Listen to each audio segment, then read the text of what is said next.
പ്രിയ വിദ്യാർത്ഥികളെ, high court assistant exam വരാൻ പോവാണല്ലേ. ഞങ്ങൾക്ക് അതിന് പെയ്ഡ് ബാച്ച് ഇല്ല, പകരം നിങ്ങൾക്ക് ഫ്രീ ആയിട്ട് യൂട്യൂബ് വീഡിയോസ് തരാനുള്ള തീരുമാനത്തിലാണ്. അതുകൊണ്ട് തന്നെ ഓൾറെഡി ലീഗൽ വൊക്കാബുലറിയുടെ ക്ലാസ്സസ്, പ്രിസേ റൈറ്റിംഗ്, ഇതൊക്കെ നിങ്ങൾക്ക് തന്നിട്ടുണ്ട്. നമ്മുടെ യൂട്യൂബ് പ്ലേലിസ്റ്റിൽ ഹൈക്കോർട്ട് അസിസ്റ്റന്റ് പ്ലേലിസ്റ്റ് ചെക്ക്ഔട്ട് ചെയ്താൽ മതി, നിങ്ങൾക്ക് അത് കിട്ടും. നമ്മുടെ ടെലിഗ്രാം ചാനലിൽ അതിന്റെ നോട്ട്സും കൊടുത്തിട്ടുണ്ട്. ഇന്ന് നമ്മൾ ഡിസ്കസ് ചെയ്യാൻ പോകുന്നത് റീഡിംഗ് കോംപ്രഹെൻഷൻ എന്ന് പറഞ്ഞൊരു സെക്ഷൻ ആണ്. ചലഞ്ചിങ് ആണ്, പക്ഷെ എങ്ങനെയാണ് ആ ഏരിയ എളുപ്പത്തിൽ നമുക്ക് പഠിക്കാൻ പറ്റുന്നത് എന്നുള്ളത് ആദർശ് സാർ, അതായത് ഇംഗ്ലീഷ് നെറ്റ് ഹോൾഡർ ആണ്, അതുപോലെ തന്നെ PSC റാങ്ക് ഹോൾഡറും ആണ്. അദ്ദേഹം നമുക്ക് ഇന്ന് ഒരു ടോപ്പിക് എടുത്തു തരും. അപ്പോൾ കഴിഞ്ഞ വീഡിയോസ് പ്ലേലിസ്റ്റ് നോക്കി കൃത്യമായും കാണുക. ഇന്നത്തെ ക്ലാസ്സിലെ നോട്ട്സ് നിങ്ങൾക്ക് നമ്മുടെ ടെലിഗ്രാം ഫാമിലിയിൽ നിന്ന് ഡൗൺലോഡ് ചെയ്യാം. ടെലിഗ്രാം ലിങ്ക് ഞാൻ കമന്റ് സെക്ഷനിൽ പിൻ ചെയ്തിട്ടേക്കാം. ചിലപ്പോൾ ലിങ്ക് വർക്ക് ആവില്ല, അപ്പൊ നിങ്ങൾക്ക് എന്ത് ചെയ്യാം, അനുദീപ് വ്ളോഗ്സ് എന്ന് ടെലിഗ്രാമിൽ സെർച്ച് ചെയ്ത് കഴിഞ്ഞാൽ നമ്മുടെ ചാനലിലേക്ക് വരാൻ സാധിക്കുന്നതാണ്. ഇതിന്റെ ഫുൾ PDF നോട്ട്സ് നിങ്ങൾക്ക് അവിടെ ലഭിക്കും. ഞങ്ങളുടെ സെക്രട്ടേറിയറ്റ് അസിസ്റ്റന്റ്, KAS അല്ലെങ്കിൽ 10th +2 ബാച്ചസിലേക്കും നിങ്ങൾക്ക് വരാവുന്നതാണ്. കമന്റ് സെക്ഷനിൽ നമ്പറിൽ കോൺടാക്ട് ചെയ്ത് കഴിഞ്ഞാൽ മെന്റേഴ്സുമായി കാര്യങ്ങൾ നേരിട്ട് ചോദിച്ച് മനസ്സിലാക്കാം. പുതിയ പാറ്റേണിൽ PSC എങ്ങനെ നേരിടാമെന്ന് കൃത്യമായ പരിശീലനം നിങ്ങൾക്ക് അവിടെ ലഭിക്കും. പക്ഷെ ഹൈക്കോർട്ട് അസിസ്റ്റന്റ് ഞങ്ങൾക്ക് പെയ്ഡ് ബാച്ച് ഉണ്ടാവില്ല, ഈ ഫ്രീ ക്ലാസ്സസ് മാത്രമായിരിക്കും ഉണ്ടാവുക. അപ്പൊ നിങ്ങൾ കമന്റ് സെക്ഷനിൽ ആവശ്യപ്പെടുകയാണെങ്കിൽ കൂടുതൽ ക്ലാസ്സുകൾ വേണമെങ്കിൽ ലൈവ് ക്ലാസ്സുകളും ഒക്കെ നിങ്ങൾക്ക് ഇതിന്റെ ഭാഗമായിട്ട് ഞങ്ങൾ തരുന്നതായിരിക്കും. നിങ്ങളുടെ അഭിപ്രായം വീഡിയോയുടെ അവസാനം കമന്റ് സെക്ഷൻ രേഖപ്പെടുത്തുക കേട്ടോ. അപ്പൊ നമുക്ക് നേരെ വീഡിയോയിലേക്ക് പോവാം. ഹൈക്കോർട്ട് അസിസ്റ്റന്റ് സിലബസ് എടുത്ത് നോക്കിക്കഴിഞ്ഞാൽ നിങ്ങൾക്ക് അറിയാൻ പറ്റും. ഇതാണ്ട ഞാൻ കാണിക്കാം. ഒബ്ജക്റ്റീവ് ടെസ്റ്റ് പോലെ തന്നെ ഇമ്പോർട്ടന്റ് ആണ് ഡിസ്ക്രിപ്റ്റീവ്. കാര്യം നമ്മൾ കൂടുതൽ ആൾക്കാർ ഒബ്ജക്റ്റീവ് എഴുതി എഴുതി തഴക്കവും പഴക്കവും ഒക്കെ വന്നിട്ടുണ്ടായിരിക്കും, പക്ഷെ ഡിസ്ക്രിപ്റ്റീവ് അത്ര എഴുതി പരിചയം കാണത്തില്ല. അത് മാത്രമല്ല, I can assure U, descriptive നന്നായിട്ട് എഴുതിയാൽ മാത്രമേ നിങ്ങൾക്ക് ആ ജോബ് കിട്ടത്തുള്ളൂ. കാര്യം ഒരുപാട് വേക്കൻസീസ് ഒന്നും ഇല്ല, യാഥാർത്ഥ്യം അതാണ്. അപ്പോ ടോപ്പ് റാങ്കുകളിൽ വന്നു കഴിഞ്ഞാലേ ജോലി കിട്ടത്തുള്ളൂ, അതാണ് ഒരു സത്യം. അപ്പൊ അതുകൊണ്ട് തന്നെ നമുക്ക് ഒബ്ജക്റ്റീവിൽ നല്ല മാർക്ക് വാങ്ങുന്നത് പോലെ തന്നെ ഇമ്പോർട്ടന്റ് ആണ് ഡിസ്ക്രിപ്റ്റീവിലും വാങ്ങുന്നത്. And which is not that difficult. Precis, comprehension, short essays ഒക്കെ എഴുതുന്നത് എളുപ്പമാണ്. പക്ഷെ ഇവിടെ ഏറ്റവും നോക്കിയേ, ഞാൻ കുറച്ച് കാര്യങ്ങൾ ഇതിനെപ്പറ്റി പറയാം. ഇപ്പൊ കോംപ്രഹെൻഷൻ എന്ന് പറയുന്ന ഒരു ടോപ്പിക്ക് നമ്മള് കൺസീവ് ചെയ്യുന്നതിലും കോംപ്രഹെൻഡ് ചെയ്യുന്നതിലും അനുസരിച്ചിരിക്കും. ഓരോ ആൾക്കാര് അണ്ടർസ്റ്റാൻഡ് ചെയ്യുന്നതിനും കോംപ്രഹെൻഡ് ചെയ്യുന്നതിന്റെയും ലെവല് ഡിഫറെന്റ് ആണ്. അപ്പം ഒരിക്കലും അത് പഠിപ്പിക്കാൻ ഭയങ്കര പാടാണ് കോംപ്രഹെൻഷൻ. അപ്പൊ നമുക്ക് ചെയ്യാൻ പറ്റിയത് അതിന്റെ അകത്തുള്ള ഡൂസ് ആൻഡ് ഡോൺസും ടിപ്സും എന്തൊക്കെ കാര്യങ്ങൾ നമുക്ക് ചെയ്യാതിരിക്കാം എന്നുള്ളത് പറയാം എന്നുള്ളതാണ്. പിന്നെ ഞാൻ വിചാരിക്കുന്നത് കഴിഞ്ഞ വർഷത്തെ ക്വസ്റ്റ്യൻ, കോംപ്രഹെൻഷൻ ചോദിച്ച ക്വസ്റ്റ്യൻ ഒന്ന് ഡീറ്റെയിൽ ആയിട്ട് എക്സ്പ്ലെയിൻ ചെയ്യാമെന്ന് വിചാരിക്കുന്നു. കാര്യം ആ ഒരു അപ്രോച്ച് മനസ്സിലാക്കാൻ വേണ്ടി ഒക്കെയാണ്. അതാണ് ഈ ക്ലാസ് കൊണ്ട് ഉദ്ദേശിക്കുന്നത്. പിന്നെ ലാസ്റ്റ് ക്ലാസ്സിൽ നമ്മൾ ഡിസ്കസ് ചെയ്യാൻ വിട്ടുപോയ കുറച്ച് ജുഡീഷ്യൽ വൊക്കാബ് ഉണ്ട്, അതുകൂടെ നമുക്ക് ഇതിന് ശേഷം ഡിസ്കസ് ചെയ്യാം, ടൈം കാണും. സോ എല്ലാരും കൃത്യമായിട്ട് അറിയാം, ഈ ഒബ്ജക്റ്റീവ് ടെസ്റ്റ് കഴിഞ്ഞ് ഒരു 5 മിനിറ്റേ നമുക്ക് കിട്ടത്തുള്ളൂ. അത് കഴിയുമ്പോഴത്തേക്ക് ഡിസ്ക്രിപ്റ്റീവിന്റെ പേപ്പർ വരും, പെട്ടെന്ന് എഴുതണം. അല്ലാതെ അടുത്ത ദിവസത്തെ എക്സാം ഒന്നും അല്ലത്, ഒരുമിച്ചാണ്. അപ്പോ എഴുതിയിട്ടുള്ളവരായിരിക്കും കൂടുതൽ വരും, എഴുതാത്തവര് കാണും. ആദ്യമായിട്ട് എഴുതുന്നവര് അറിയാൻ വേണ്ടി പറയുകയാണ്. അപ്പോ മറ്റേത് എഴുതി എന്തൊക്കെ നമ്മൾ എഴുതി വിട്ടുപോയി അതൊക്കെ ആലോചിച്ചിരിക്കുന്ന ആ ഒരു മൂഡിലായിരിക്കും നമ്മൾ ഡിസ്ക്രിപ്റ്റീവ് എഴുതാൻ തുടങ്ങുന്നത്. അപ്പം അതൊന്നും നമ്മളെ അഫക്ട് ചെയ്യില്ല. അതുകൊണ്ട് ഒരു 5 മിനിറ്റ് കഴിഞ്ഞ് നേരെ എഴുതാൻ പോവുകയാണ്. അപ്പം ഒരു കാര്യം മനസ്സിലാക്കുക, 60 മാർക്കും 60 മിനിറ്റേ ഉള്ളൂ. അപ്പം ക്ലിയർ കട്ടായിട്ട് എന്തിനൊക്കെ നമ്മൾ എഴുതാൻ പോകുന്ന ഓരോ കാര്യങ്ങൾക്കും എത്ര സമയം എടുക്കുന്നു എന്ന് നേരത്തെ തന്നെ നമ്മൾ പ്രിപ്പയർഡ് ആയിരിക്കണം, അല്ലെങ്കിൽ ഇത് സമയത്ത് എഴുതി തീർക്കാൻ പറ്റത്തില്ല. അപ്പൊ അതുകൊണ്ട് തന്നെ ഞാൻ കോംപ്രഹെൻഷന്റെ ഇപ്പം കോംപ്രഹെൻഷൻ ഹെഡിങ് കൊടുത്തിട്ടുണ്ടെങ്കിലും ജനറൽ ആയിട്ട് ഡിസ്ക്രിപ്റ്റീവിന്റെ കാര്യം പറയുവാണെങ്കിൽ ടൈം മാനേജ്മെന്റ് ആണ് ഇതിന്റെ വൈറ്റൽ ആയിട്ടുള്ള പാർട്ട്. അപ്പൊ ടൈം മാനേജ്മെന്റ് കീ ആണെന്ന് പറയുന്നത് ഇപ്പൊ എല്ലാ എക്സാമിനും ടൈം മാനേജ്മെന്റ് ഇമ്പോർട്ടന്റ് ആണ്. പക്ഷെ ഈ എക്സാമിന് ഇത് വളരെ ഇമ്പോർട്ടന്റ് ആണ്. നിങ്ങൾ ഫസ്റ്റ് പേപ്പർ നന്നായിട്ട് എഴുതിയാലും സെക്കൻഡ് പേപ്പർ ഒരുപാട് ക്വസ്റ്റ്യൻസ് മിസ്സാവാൻ അല്ലെങ്കിൽ ഒരുപാട് മാർക്ക് നഷ്ടപ്പെടാൻ നല്ല സാധ്യതയുണ്ട്. കാര്യം എഴുതി പരിചയമുള്ള ഒരാളാണ്, പിന്നെ നിങ്ങൾക്ക് എഴുതിയ ആൾക്കാർ കാണും, നിങ്ങൾക്ക് അറിയാം. അപ്പം സിമ്പിൾ ആണോ എന്ന് ചോദിച്ചാൽ സിമ്പിളാ, പക്ഷെ സമയം ഭയങ്കര പെട്ടെന്ന് പോകും. അതുകൊണ്ട് ഞാൻ എൻ്റെ ഒരു ഐഡിയ വെച്ചിട്ട് ഞാനൊരു ഡിവൈസ് ചെയ്ത ഒരു ഏകദേശ സമയമുണ്ട്. അതിനപ്പുറം അത് നിങ്ങളുടെ ഇൻട്രസ്റ്റ് അനുസരിച്ച് നിങ്ങളെ റൈറ്റിംഗ് സ്പീഡ് അനുസരിച്ച് മാറും. പക്ഷെ അത് ഞാൻ ജസ്റ്റ് ഒന്ന് പറയാം. ഇപ്പൊ നിങ്ങൾ മനസ്സിലാക്കി, ഈ 60 മാർക്കിൽ 30 മാർക്ക് എസ്സേ ആണ്, 15 മാർക്കിന്റെ 2 എസ്സേ. എന്നിട്ട് ബാക്കി 30 മാർക്കിൽ 20 മാർക്ക് കോംപ്രഹെൻഷനും 10 മാർക്ക് പ്രൈസിയാണ്. ഇതായിരുന്നു കഴിഞ്ഞ വട്ടത്തെ മോഡൽ. നമുക്ക് ഈ കഴിഞ്ഞ വട്ടത്തെ മോഡലാണ് ഏറ്റവും റീസെന്റ് ആയിട്ടുള്ളത് അവൈലബിൾ ആയിട്ടുള്ളത്. അപ്പൊ അതനുസരിച്ചാണ് നമ്മൾ അടുത്ത എക്സാം അപ്രോച്ച് ചെയ്യുന്നത്. ബട്ട് ഈ വട്ടം ചില മാറ്റങ്ങൾ വേണമെങ്കിൽ വരാം. അതൊക്കെ നമ്മൾ എക്സ്പെക്ട് ചെയ്ത് തന്നെ പോകണം. ഫോർ എക്സാമ്പിൾ, കഴിഞ്ഞ വട്ടം കോംപ്രഹെൻഷൻ 20 മാർക്കിന് ചോദിച്ചപ്പോൾ 10 ക്വസ്റ്റ്യൻസ് ഉണ്ടായിരുന്നു. നിങ്ങൾ മനസ്സിലാക്കണം, 10 ക്വസ്റ്റ്യൻസ്. അപ്പം 10 ക്വസ്റ്റ്യൻ, ഇനി 2 മാർക്കിന്റെ 10 ക്വസ്റ്റ്യൻ ആണെങ്കിൽ പോലും 10 ക്വസ്റ്റ്യൻ എഴുതുന്നതിന് നമ്മൾ എടുക്കേണ്ട ടൈം ആൻഡ് എഫേർട്ട് ഉണ്ട്. അപ്പോ അതുകൊണ്ട് തന്നെ പലരും അത് അവസാനത്തേക്ക് മാറ്റി വെച്ചിട്ട് ഒരുപാട് മാർക്ക് നഷ്ടപ്പെട്ട ഒരു സിറ്റുവേഷൻ ഉണ്ട്. കോംപ്രഹെൻഷൻ പണ്ട് തൊട്ട് അണ്ടർ റേറ്റഡ് ആണ്. നമ്മൾ വിചാരിക്കും ഭയങ്കര എളുപ്പമാണ്. നമ്മൾ ജനിച്ചപ്പം തൊട്ടേ പാസേജ് കാണുന്നത്, അതിൽ നിന്ന് വേർഡ്സ് കണ്ടെത്തി അപ്പോഴേ എഴുതി എഴുതി വെക്കുന്നത്. പക്ഷെ അതുപോലല്ല, നമ്മള് കൺവെൻഷണൽ റീഡിംഗ് കോംപ്രഹെൻഷൻ രീതിയെ അല്ല നമ്മൾ എക്സാം പോയിന്റ് ഓഫ് വ്യൂല് നോക്കുമ്പോഴത്തേക്ക് അപ്രോച്ച് ചെയ്യേണ്ടത്. കാര്യം നമ്മള് കോംപ്രഹെൻഷൻ റീഡ് ചെയ്ത്, കൺവെൻഷണൽ രീതി എന്താ, 2-3 വട്ടം നമ്മളത് റീഡ് ചെയ്ത് മനസ്സിലാക്കിയതിന് ശേഷം പിന്നീട് ആ ക്വസ്റ്റ്യനിലോട്ട് പോകുന്ന ഒരു രീതിയാണ്. ആ രീതി ഇവിടെ പ്രാക്ടിക്കൽ അല്ല. അത് അങ്ങനെ ചെയ്യാനിരുന്നു കഴിഞ്ഞാൽ നമുക്ക് എല്ലാം കംപ്ലീറ്റ് ചെയ്യാൻ പറ്റത്തില്ലെന്ന് ഉറപ്പാണ്. അപ്പം നിങ്ങൾ മനസ്സിലാക്കുക, ഈ എക്സാം പോയിന്റ് ഓഫ് വ്യൂല് പെട്ടെന്ന് ഡയറക്റ്റ് നമ്മൾ ഐഡന്റിഫൈ ദ കീവേഡ്സ്, അല്ലെങ്കിൽ go directly to the questions. അപ്പൊ എന്റെ അഭിപ്രായത്തിൽ നിങ്ങൾ നേരെ ക്വസ്റ്റ്യനിലോട്ട് പോവുക. ഇപ്പൊ ചിലപ്പോ 5 മാർക്കിന്റെ 4 ക്വസ്റ്റ്യൻ ആയിരിക്കും അടുത്ത വട്ടം ചോദിക്കുന്നത്, അല്ലെങ്കിൽ ചിലപ്പോൾ അടുത്ത വട്ടം 10 ക്വസ്റ്റ്യൻ തന്നെ ആയിരിക്കും 2 മാർക്കിന്റെ. അപ്പൊ അതെങ്ങനെ വേണേലും ചോദിക്കാം കോംപ്രഹെൻഷൻ. അപ്പോ എങ്ങനെ വന്നാലും നിങ്ങള് ഞാൻ ബേസിക്കലി ചെയ്യുന്നത് എന്താന്ന് വെച്ചാൽ, ഈ ഇപ്പൊ നമ്മൾ ഒരു 30 സെക്കൻഡ്സ് എടുത്തൊന്ന് സ്കിം ചെയ്ത് റീഡ് ചെയ്യുന്ന ഒരു രീതിയുണ്ട്. അത് വായിക്കുന്നത് നമുക്ക് പറയാനേ പറ്റത്തില്ല. ജസ്റ്റ് ഇങ്ങനെ ഓടിച്ചിങ്ങനെ നോക്കുമ്പോൾ നമ്മൾ മനസ്സിലാക്കുവാണ് ഇത് ഏത് ടോപ്പിക്ക് ബേസ് ചെയ്തുള്ള ഒരു പാസേജ് ആണെന്ന് മനസ്സിലാക്കുക. അങ്ങനെ ഓടിച്ചു പോകുമ്പോൾ നമുക്ക് എന്തെങ്കിലുമൊക്കെ കാണാൻ പറ്റുമല്ലോ. അത്രയും സമയം അതിനെടുക്കുക. അതിനുശേഷം നേരെ ക്വസ്റ്റ്യനിലോട്ട് വരിക. ക്വസ്റ്റ്യനിൽ വന്നിട്ട് ഫസ്റ്റ് ക്വസ്റ്റ്യൻ വായിക്കുക, എന്നിട്ട് നേരെ പോയിട്ട് പരതുക. അതാണ് ഐഡന്റിഫൈ ദ കീവേഡ്സ് കൊണ്ട് ഞാൻ ഉദ്ദേശിക്കുന്നത്. വെച്ചാൽ ക്വസ്റ്റ്യനിൽ എന്താണ് പറഞ്ഞേക്കുന്നത് ആ സംഭവം അത് നിങ്ങൾക്ക് പണ്ടോട്ടേ അറിയാം. ക്വസ്റ്റ്യനിലുള്ള അതേ വാക്ക് മേല് വന്നു കഴിഞ്ഞാൽ അവിടെ ആ ഭാഗം എല്ലാം എഴുതി വെക്കുന്ന ഒരു രീതിയാണ് നമ്മൾ സ്കൂളിലും കോളേജിലും ഒക്കെ ഡിവൈസ് ചെയ്തേക്കുന്നത്. ആ ഒരു മെത്തേഡാണ്. പക്ഷെ അതിൽ നിന്ന് ടോട്ടലി ഡിഫറെന്റ് ആയിട്ട് അതിന്റെ ഇനിഷ്യൽ പ്രാക്ടീസ് സെയിം ആണ്. നമ്മൾ എടുക്കുന്നു, നേരെ പോകുന്നു. പക്ഷെ അതിന്റെ ആപ്ലിക്കേഷൻ ഡിഫറെന്റ് ആണ്. കാര്യം പണ്ടൊക്കെ നമ്മൾ അതുപോലെ എഴുതി വെക്കുന്നു. അതുപോലെ എഴുതി വെച്ചിട്ട് കാര്യമില്ല. അതാണ് എഴുതിയിരിക്കുന്നത്. Answers shouldn't be a mere reproduction. നിങ്ങൾ mere copy of what has already been written in the comprehension, അതിന്റെ ആവശ്യമില്ല. അങ്ങനെ ചെയ്തു കഴിഞ്ഞാൽ ഒരു ഒറിജിനാലിറ്റി നഷ്ടപ്പെടും. നമ്മൾ എഴുതുന്ന കാര്യത്തിന് ഒരു ഒറിജിനാലിറ്റി വേണം. അത് ഉള്ള കാര്യം തന്നെ നമ്മുടേതായിട്ടുള്ള രീതിയിൽ എഴുതുക എന്നുള്ളതാണ് കോംപ്രഹെൻഷന്റെ ഏറ്റവും ഇമ്പോർട്ടന്റ് ആയിട്ടുള്ള ഒരു പോയിന്റ്. അപ്പൊ നമ്മുടേതായിട്ടുള്ള രീതി എഴുതുക എന്ന് പറയുമ്പോൾ നമുക്ക് പല രീതി ചെയ്യാം. ഒന്ന്, ആ സെന്റൻസിൽ കൊടുത്തേക്കുന്നതിന്റെ നമുക്ക് ചില കാര്യം എന്ന് പറഞ്ഞാൽ ഇപ്പം ഇമ്പോർട്ടന്റ് ചില വേർഡ്സിന്റെ ഒക്കെ സിനോണിംസ് നമ്മൾ വൊക്കാബ് പഠിച്ച രീതി തന്നെ നമുക്ക് ഉപയോഗിക്കാം.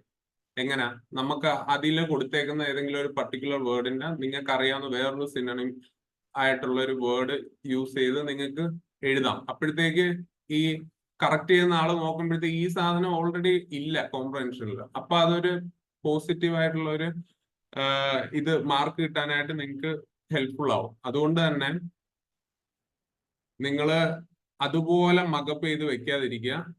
നമ്മുടേതായിട്ടുള്ള രീതി എഴുതുക. ഇതെല്ലാം ഞാൻ പറയുന്നതെങ്കിലും ഇതിനെല്ലാം എത്ര സമയമുണ്ട്? Comprehension 10 question 20 minute. 20 മിനിറ്റിന് മാക്സിമം 15 to 20 മിനിറ്റ്സ് നമുക്ക് എടുക്കാൻ പറ്റും. അപ്പൊ അതാണ് ഞാൻ പറയുന്നത്. കോംപ്രഹെൻഷൻ ഒരു 15-നും 20 മിനിറ്റിനും അകത്ത് നിങ്ങൾ കംപ്ലീറ്റ് ചെയ്തിട്ടില്ലെങ്കിൽ നിങ്ങൾ അവിടെ നിർത്തിയിട്ട് അടുത്തതിലോട്ട് പോകണം. കംപ്ലീറ്റ് ചെയ്യണം. അപ്പം ഏത് ഓർഡറിൽ എഴുതണം എന്നുള്ളത് നിങ്ങളുടെ ഇഷ്ടമാണ്. പക്ഷെ ഇതിൽ കൊടുത്തേക്കുന്ന ഓർഡറിൽ തന്നെ എഴുതുന്നതാണ് ബെറ്റർ എന്നാണ് എനിക്ക് തോന്നുന്നത്. ഇതിൽ കൊടുത്തേക്കുന്ന നമ്മൾ എക്സാമിന് ചോദിക്കുന്ന ഒരു ഓർഡർ ഉണ്ട്: Praisy, comprehension and then finally essay. അപ്പൊ അത് നമുക്ക് പലരും ചിലപ്പം വിചാരിക്കും എസ് ഒക്കെ 15 മാർക്കിന്റെ അല്ലേ, അതുകൊണ്ട് അത് ആദ്യമേ എഴുതാം, അത് ആദ്യമേ എഴുതാം, എന്നിട്ട് ഇത് 2 മാർക്കിന്റെ 10 ക്വസ്റ്റ്യൻ അല്ലേ. പക്ഷെ ആക്ച്വലി ഇതിലിപ്പോ നമ്മൾ 3 ക്വസ്റ്റ്യനെ എഴുതാൻ പറ്റുള്ളെങ്കിൽ ബാക്കി 7 ക്വസ്റ്റ്യന്റെ 14 മാർക്ക്, അല്ലെങ്കിൽ 5 ക്വസ്റ്റ്യൻ എഴുതിയ ബാക്കി 5 ക്വസ്റ്റ്യന്റെ 10 മാർക്ക് ഒരുമിച്ച് അങ്ങ് പോവുകയാണ്. പക്ഷെ എസ് ഐക്ക് എന്തായാലും നിങ്ങൾക്ക് മാർക്ക് കിട്ടും. നിങ്ങൾക്ക് ആ ഡിഫറൻസ് വലുതായിട്ട് വരത്തില്ല എസ് ഐ എഴുതുമ്പോൾ. അപ്പം നിങ്ങൾക്ക് ചെയ്യാവുന്ന എസ് ഐ ഒക്കെ നിങ്ങൾ നേരത്തെ എഴുതുന്ന ആൾക്കാരാണെങ്കിൽ എഴുതുന്നോണ്ട് കുഴപ്പമൊന്നുമില്ല.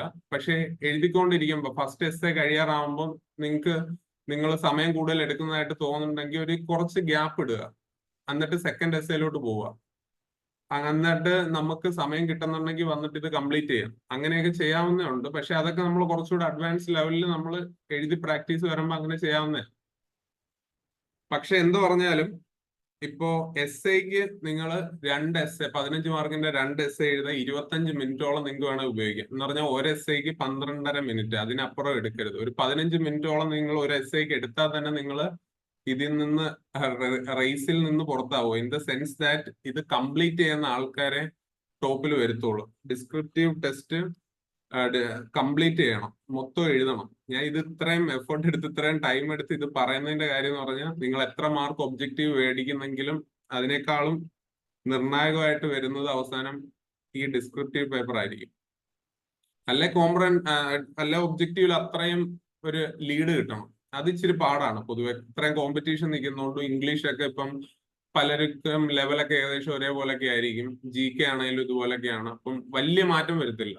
ഒരു 50 to 60, അറൌണ്ട് 60 ഒക്കെ ആയിരിക്കും മാർക്ക് വരുന്നത്. 60-നും 65-നും ഇടയ്ക്ക് ആയിരിക്കും എല്ലാവരുടെയും, 60-നും 70-നും ഇടയ്ക്ക് ആയിരിക്കും മിക്ക ആൾക്കാരുടെ മാർക്ക്. മനസ്സിലായില്ല? അപ്പം ഈ ഡിസ്ക്രിപ്റ്റീവ് വരുമ്പം റാങ്ക് നിർണ്ണയിക്കുന്നത് ഒന്നായിട്ട് മാറും. അപ്പോ പ്രസ്സിയുടെ കാര്യം, അപ്പം 10 മാർക്കിന്റെ പ്രസ്സി എഴുതാനും 15 മിനിറ്റ് ആണ് മാക്സിമം ഉപയോഗിക്കാൻ പറ്റുന്നത്. അപ്പം 15 മിനിറ്റ് ഉപയോഗിക്കുക എന്ന് പറഞ്ഞാൽ പ്രസ്സി, അതെല്ലാം ഡീറ്റെയിൽ ആയിട്ട് നമ്മൾ അടുത്ത 2 ക്ലാസ്സിൽ പ്രൈസിയെ പറ്റിയും എസ് എ പറ്റിയും ഡിസ്കസ് ചെയ്യും. ഈ ക്ലാസ്സിൽ നമ്മൾ കോംപ്രഹെൻഷനെ പറ്റി തന്നെ ഡീറ്റെയിൽ ആയിട്ട് പറയാം. അഗെയിൻ മന്ത്ര എന്ന് പറഞ്ഞിട്ട് ഞാൻ ഇവിടെ സീയിങ് ഈസ് ബിലീവിംഗ് എന്ന് നമ്മൾ പറയാറില്ല. അപ്പം സീയിങ് ഈസ് ബിലീവിംഗ്, അല്ലെങ്കിൽ reading is believing, or comprehending is believing. ഞാനിത് പറയാൻ ഇവിടെ അത് ജസ്റ്റ് കൊടുക്കാൻ കാര്യം എന്താന്ന് വെച്ചാൽ whatever is written in the passage, അതാണ് നമുക്ക് പ്രയോറിറ്റി. നമുക്ക് ഉള്ള അറിവുകളുണ്ടല്ലോ, ഇത്രയും നാളുകൊണ്ട് ഉണ്ടായ അറിവുകളൊന്നും ഇതിനെ അഫക്റ്റ് ചെയ്യില്ല.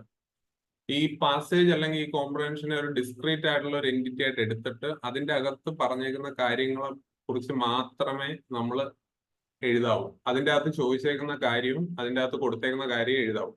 ഇനി നമുക്ക് അതിൽ നിന്ന് ഇൻഫർ ചെയ്തിട്ട് വേറെ കാര്യങ്ങൾ നമുക്ക് എഴുതാം, പുറത്തുനിന്ന് കാര്യങ്ങൾ എഴുതാം. പക്ഷെ അതിന്റെ അകത്ത് കൊടുത്തേക്കുന്നതിൽ നിന്ന് ഇൻഫറൻസ് എന്ന് പറയും, നമ്മൾ അനുമാനം ഉണ്ടല്ലോ നമ്മുടെ, ആ ഒരു രീതിയിൽ നമുക്ക് ചെയ്യാൻ പറ്റും. ഇപ്പൊ നമ്മള് കോംപ്രഹെൻഷൻ എന്ന് പറയും. കോംപ്രഹെൻഷനും അണ്ടർസ്റ്റാൻഡിങ്ങും തമ്മിലുള്ള വ്യത്യാസം എന്താണെന്ന് അറിയാം? കോംപ്രഹെൻഡ് അല്ലെങ്കിൽ അണ്ടർസ്റ്റാൻഡ്, അത് തമ്മിലുള്ള വ്യത്യാസം എന്താണെന്ന് അറിയോ? ഏതാ മോർ പവർഫുൾ? കോംപ്രഹെൻഡ് ചെയ്യുക എന്ന് പറയുന്നതാണ് more powerful. In the sense that നമുക്കിപ്പോ ഒരു പർട്ടിക്കുലർ സാധനം നമ്മൾ വായിക്കുവാണെങ്കിൽ നമുക്ക് അത് അണ്ടർസ്റ്റാൻഡ് ചെയ്യാൻ പറ്റും. ബട്ട് സ്റ്റിൽ അതിന്റെ പർപ്പസ് കോംപ്രഹെൻഡ് ചെയ്യാൻ നമുക്ക് പറ്റാതിരിക്കും ചിലപ്പോൾ. മനസ്സിലായില്ല? അതുകൊണ്ട് കോംപ്രഹെൻഷൻ എന്ന് പറയുന്നത് തന്നെ അതുകൊണ്ടാണ്. ഇപ്പൊ ഒരു കാര്യം വായിക്കുമ്പോൾ നമുക്ക് അത് മനസ്സിലായിട്ടും കാര്യമില്ല, അത് എന്താണ് അവർ ഉദ്ദേശിച്ചതെന്നുള്ള ആ ഒരു പർപ്പസ് മനസ്സിലാക്കുന്നിടത്താണ് നമ്മൾ അതിന്റെ ആ ഒരു ഇൻഫറൻസ് എന്ന് പറയുന്ന ആസ്പെക്ട് വരുന്നത്. ഓക്കെ, അപ്പോ ഈ മന്ത്ര എന്ന് പറഞ്ഞ് ഞാൻ കൊടുത്തേക്കുന്ന അതിന്റെ മെയിൻ റീസൺ അതാണ്. അതിൽ കൊടുത്തേക്കുന്ന കാര്യങ്ങൾ വ്യക്തമായിട്ട് മനസ്സിലാക്കുക. ഒരിക്കലും നമ്മൾ കോൺട്രഡിക്ടറി ആയിട്ടുള്ള ഒരു സാധനം അതിൽ കൊടുത്തേക്കുന്നതായിട്ട് എഴുതരുത്. ചിലപ്പോൾ അതിൽ കൊടുത്തേക്കുന്ന ഇല്ലോജിക്കൽ ആയിട്ടുള്ള ഒരു സ്റ്റേറ്റ്മെന്റ് ആവാം, പക്ഷെ അത് നമ്മൾ അക്സെപ്റ്റ് ചെയ്യണം. ഈവൻ വേറെ പല മിസ്റ്റേക്സ് അതിൻ്റെ അകത്ത് വരാം, പക്ഷെ അതിൽ ഉള്ള പോലെ നമ്മൾ അപ്രോച്ച് ചെയ്യാവും. ഓക്കെ, സോ പിന്നെന്താണ് പറയാനുള്ളത് ഇത് റിലേറ്റഡ്? പിന്നെ answer should be brief and to the point. അത് നിങ്ങൾക്ക് അറിയാം. അങ്ങനെ ഇത്രയും നമ്മുടെ ഈ കോംപ്രഹെൻഷൻ 2 മാർക്കിന്റെ 10 ക്വസ്റ്റിന്റെ ഹെഡിങ് കൊടുത്തേക്കുന്നത് എങ്ങനെ? റീഡ് ദ പാസേജ്, എന്താ, and answer it within 2 or 3 sentences അങ്ങനെ കണ്ടാ കൊടുത്തേക്കുന്നത്. അത് വായിക്കാം. 3 സെന്റൻസിനേക്കാളും കൂടാതെ എഴുതാനാ പറഞ്ഞേക്കുന്നത്. അപ്പം നമ്മള് ബ്രീഫ് ആയിരിക്കണം, ടു ദ പോയിന്റ് ആയിരിക്കണം എന്ന് പിന്നെ അത് എടുത്ത് പറയേണ്ട കാര്യമില്ലല്ലോ. പിന്നെ ബീറ്റിംഗ് അബൌട്ട് ദ ബുഷ് പരിപാടി ഒന്നും അതിന്റെ ഒന്നും ഒരാവശ്യമില്ല. ഒരു രീതിയിലുള്ള ഇൻട്രൊഡക്ഷനോ കാര്യങ്ങളോ ഒന്നും ഇതിൽ വേണ്ട. അറിയാം, ഡയറക്റ്റ് ആൻസറിലോട്ട് പോവാന്നുള്ള പരിപാടിയേ ഉള്ളൂ. എന്താണ് ചോദിക്കുന്നത് അത് പറയുക, ക്വസ്റ്റ്യൻ കറക്റ്റ് ആയിട്ട് മനസ്സിലാക്കുക. ഇപ്പം എസ് ഓർ നോ ക്വസ്റ്റ്യൻ ആണെങ്കിൽ അതിന്റെ ആൻസർ ചെയ്തതിന് ശേഷം മാത്രം അതിന്റെ ബാക്കി why or why not question ഉണ്ടെങ്കിൽ അതിലോട്ട് പോവുക. അല്ലാതെ നമ്മൾ ആദ്യമേ വായിച്ച് വൈ ഓർ വൈ നോട്ട് എഴുതിയതിന് ശേഷം പിന്നെ അവസാനം ആ യെസ് എന്നൊന്നും അങ്ങനൊന്നും എഴുതല്ല. അതിന് ആ ക്വസ്റ്റ്യൻ 2 ക്വസ്റ്റ്യൻ ചോദിച്ചിട്ടുണ്ടെങ്കിൽ ആദ്യത്തെ ക്വസ്റ്റ്യൻ അഡ്രസ് ചെയ്തതിന് ശേഷം മാത്രം രണ്ടാമത്തെ ക്വസ്റ്റ്യൻ അഡ്രസ് ചെയ്യുക. അത് മാത്രമല്ല, അതിലുള്ള ഒരു ക്വസ്റ്റ്യനിൽ 2 പാർട്സ് ഉണ്ടെങ്കിൽ ആ 2 പാർട്സും അഡ്രസ് ചെയ്യാനും നോക്കണം. Can also expect indirect questions. ഇപ്പോൾ വേഗ് ആയിട്ടുള്ള ചില ഇൻഡയറക്ട് ക്വസ്റ്റ്യൻസ് അല്ലെങ്കിൽ ഇൻഹറന്റ് ക്വസ്റ്റ്യൻസ് കാണാം ചിലപ്പോ. കാര്യം എന്ന് പറഞ്ഞാൽ ഇപ്പൊ അതിന്റെ അകത്ത് കൊടുത്തേക്കുന്ന ഏതെങ്കിലും ഒരു വേർഡല്ല, നമ്മൾ എക്സാക്ട്ലി എക്സ്പ്ലെയിൻ ചെയ്യാത്ത ചില സംഭവത്തെ പറ്റി ക്വസ്റ്റ്യൻ ചോദിക്കാം. അപ്പൊ അത് നമ്മൾ അതിൽ വായിച്ചിട്ട് നമുക്ക് അത് വെച്ചിട്ട് നമുക്ക് കിട്ടുന്ന ഒരു ഐഡിയ ഉണ്ടല്ലോ. ഞാൻ നേരത്തെ സീയിങ് അല്ലെങ്കിൽ കോംപ്രഹെൻഡിങ് ഈസ് ബിലീവിങ് എന്ന് എടുത്തു പറയാൻ കാര്യം, ചില കാര്യങ്ങൾ ഓരോരുത്തർ വായിക്കുമ്പോൾ ഡിഫറെന്റ് ആയിട്ടാണ് നമുക്ക് തോന്നുന്നത്. അപ്പൊ നമുക്ക് തോന്നുന്ന വെച്ചിട്ട് അങ്ങ് എഴുതുക. ഇതിൽ ശരി തെറ്റൊന്നും ആലോചിക്കരുത്. ഒരുപാട് ശരി തെറ്റൊന്നും ആലോചിക്കുക. അത് വായിച്ചപ്പോൾ നമ്മൾ എന്താണ് മനസ്സിലാക്കിയത് അത് വെച്ചിട്ട് എഴുതുക. ഇതിലൊന്നും ശരിയും തെറ്റും ഒന്നും ഇല്ല ഈ കോംപ്രഹെൻഷനിലൊക്കെ. അപ്പൊ ഓരോ ആൾക്കാർ കോംപ്രഹെൻഡ് ചെയ്യുന്ന ചില മാറ്റങ്ങളൊക്കെ വരാം ചില സാഹചര്യങ്ങളിൽ. ഒരേ കാര്യം തന്നെ അത് ഓരോരുത്തരുടെ ആൾക്കാരനുസരിച്ച് മാറും. പക്ഷെ ജനറലി അങ്ങനെ മാറ്റങ്ങളൊന്നും വരത്തില്ല. ബട്ട് സ്റ്റിൽ ഈ വേഗമായിട്ടുള്ള ക്വസ്റ്റ്യൻസ് വരുമ്പോൾ ആ മാറ്റം വരാം. അത് ഈവൻ UPSC എക്സാംസിന് വരെ ഓരോ വേർഡ്സ് ഒക്കെ എസ്സേയുടെ ഒക്കെ ഒരു വേർഡൊക്കെ ഒരു വട്ടം ഭയങ്കര പോപ്പുലർ ആയിരുന്നു. എൻജെൻഡേർഡ് എന്നൊക്കെ പറഞ്ഞിട്ട് ഒരു വേർഡ് വന്നിട്ടുണ്ടായിരുന്നു. അപ്പൊ അത് അങ്ങനത്തെയൊക്കെ ഓരോ ഇഷ്യൂസ് ഒക്കെ നടന്നുണ്ട്.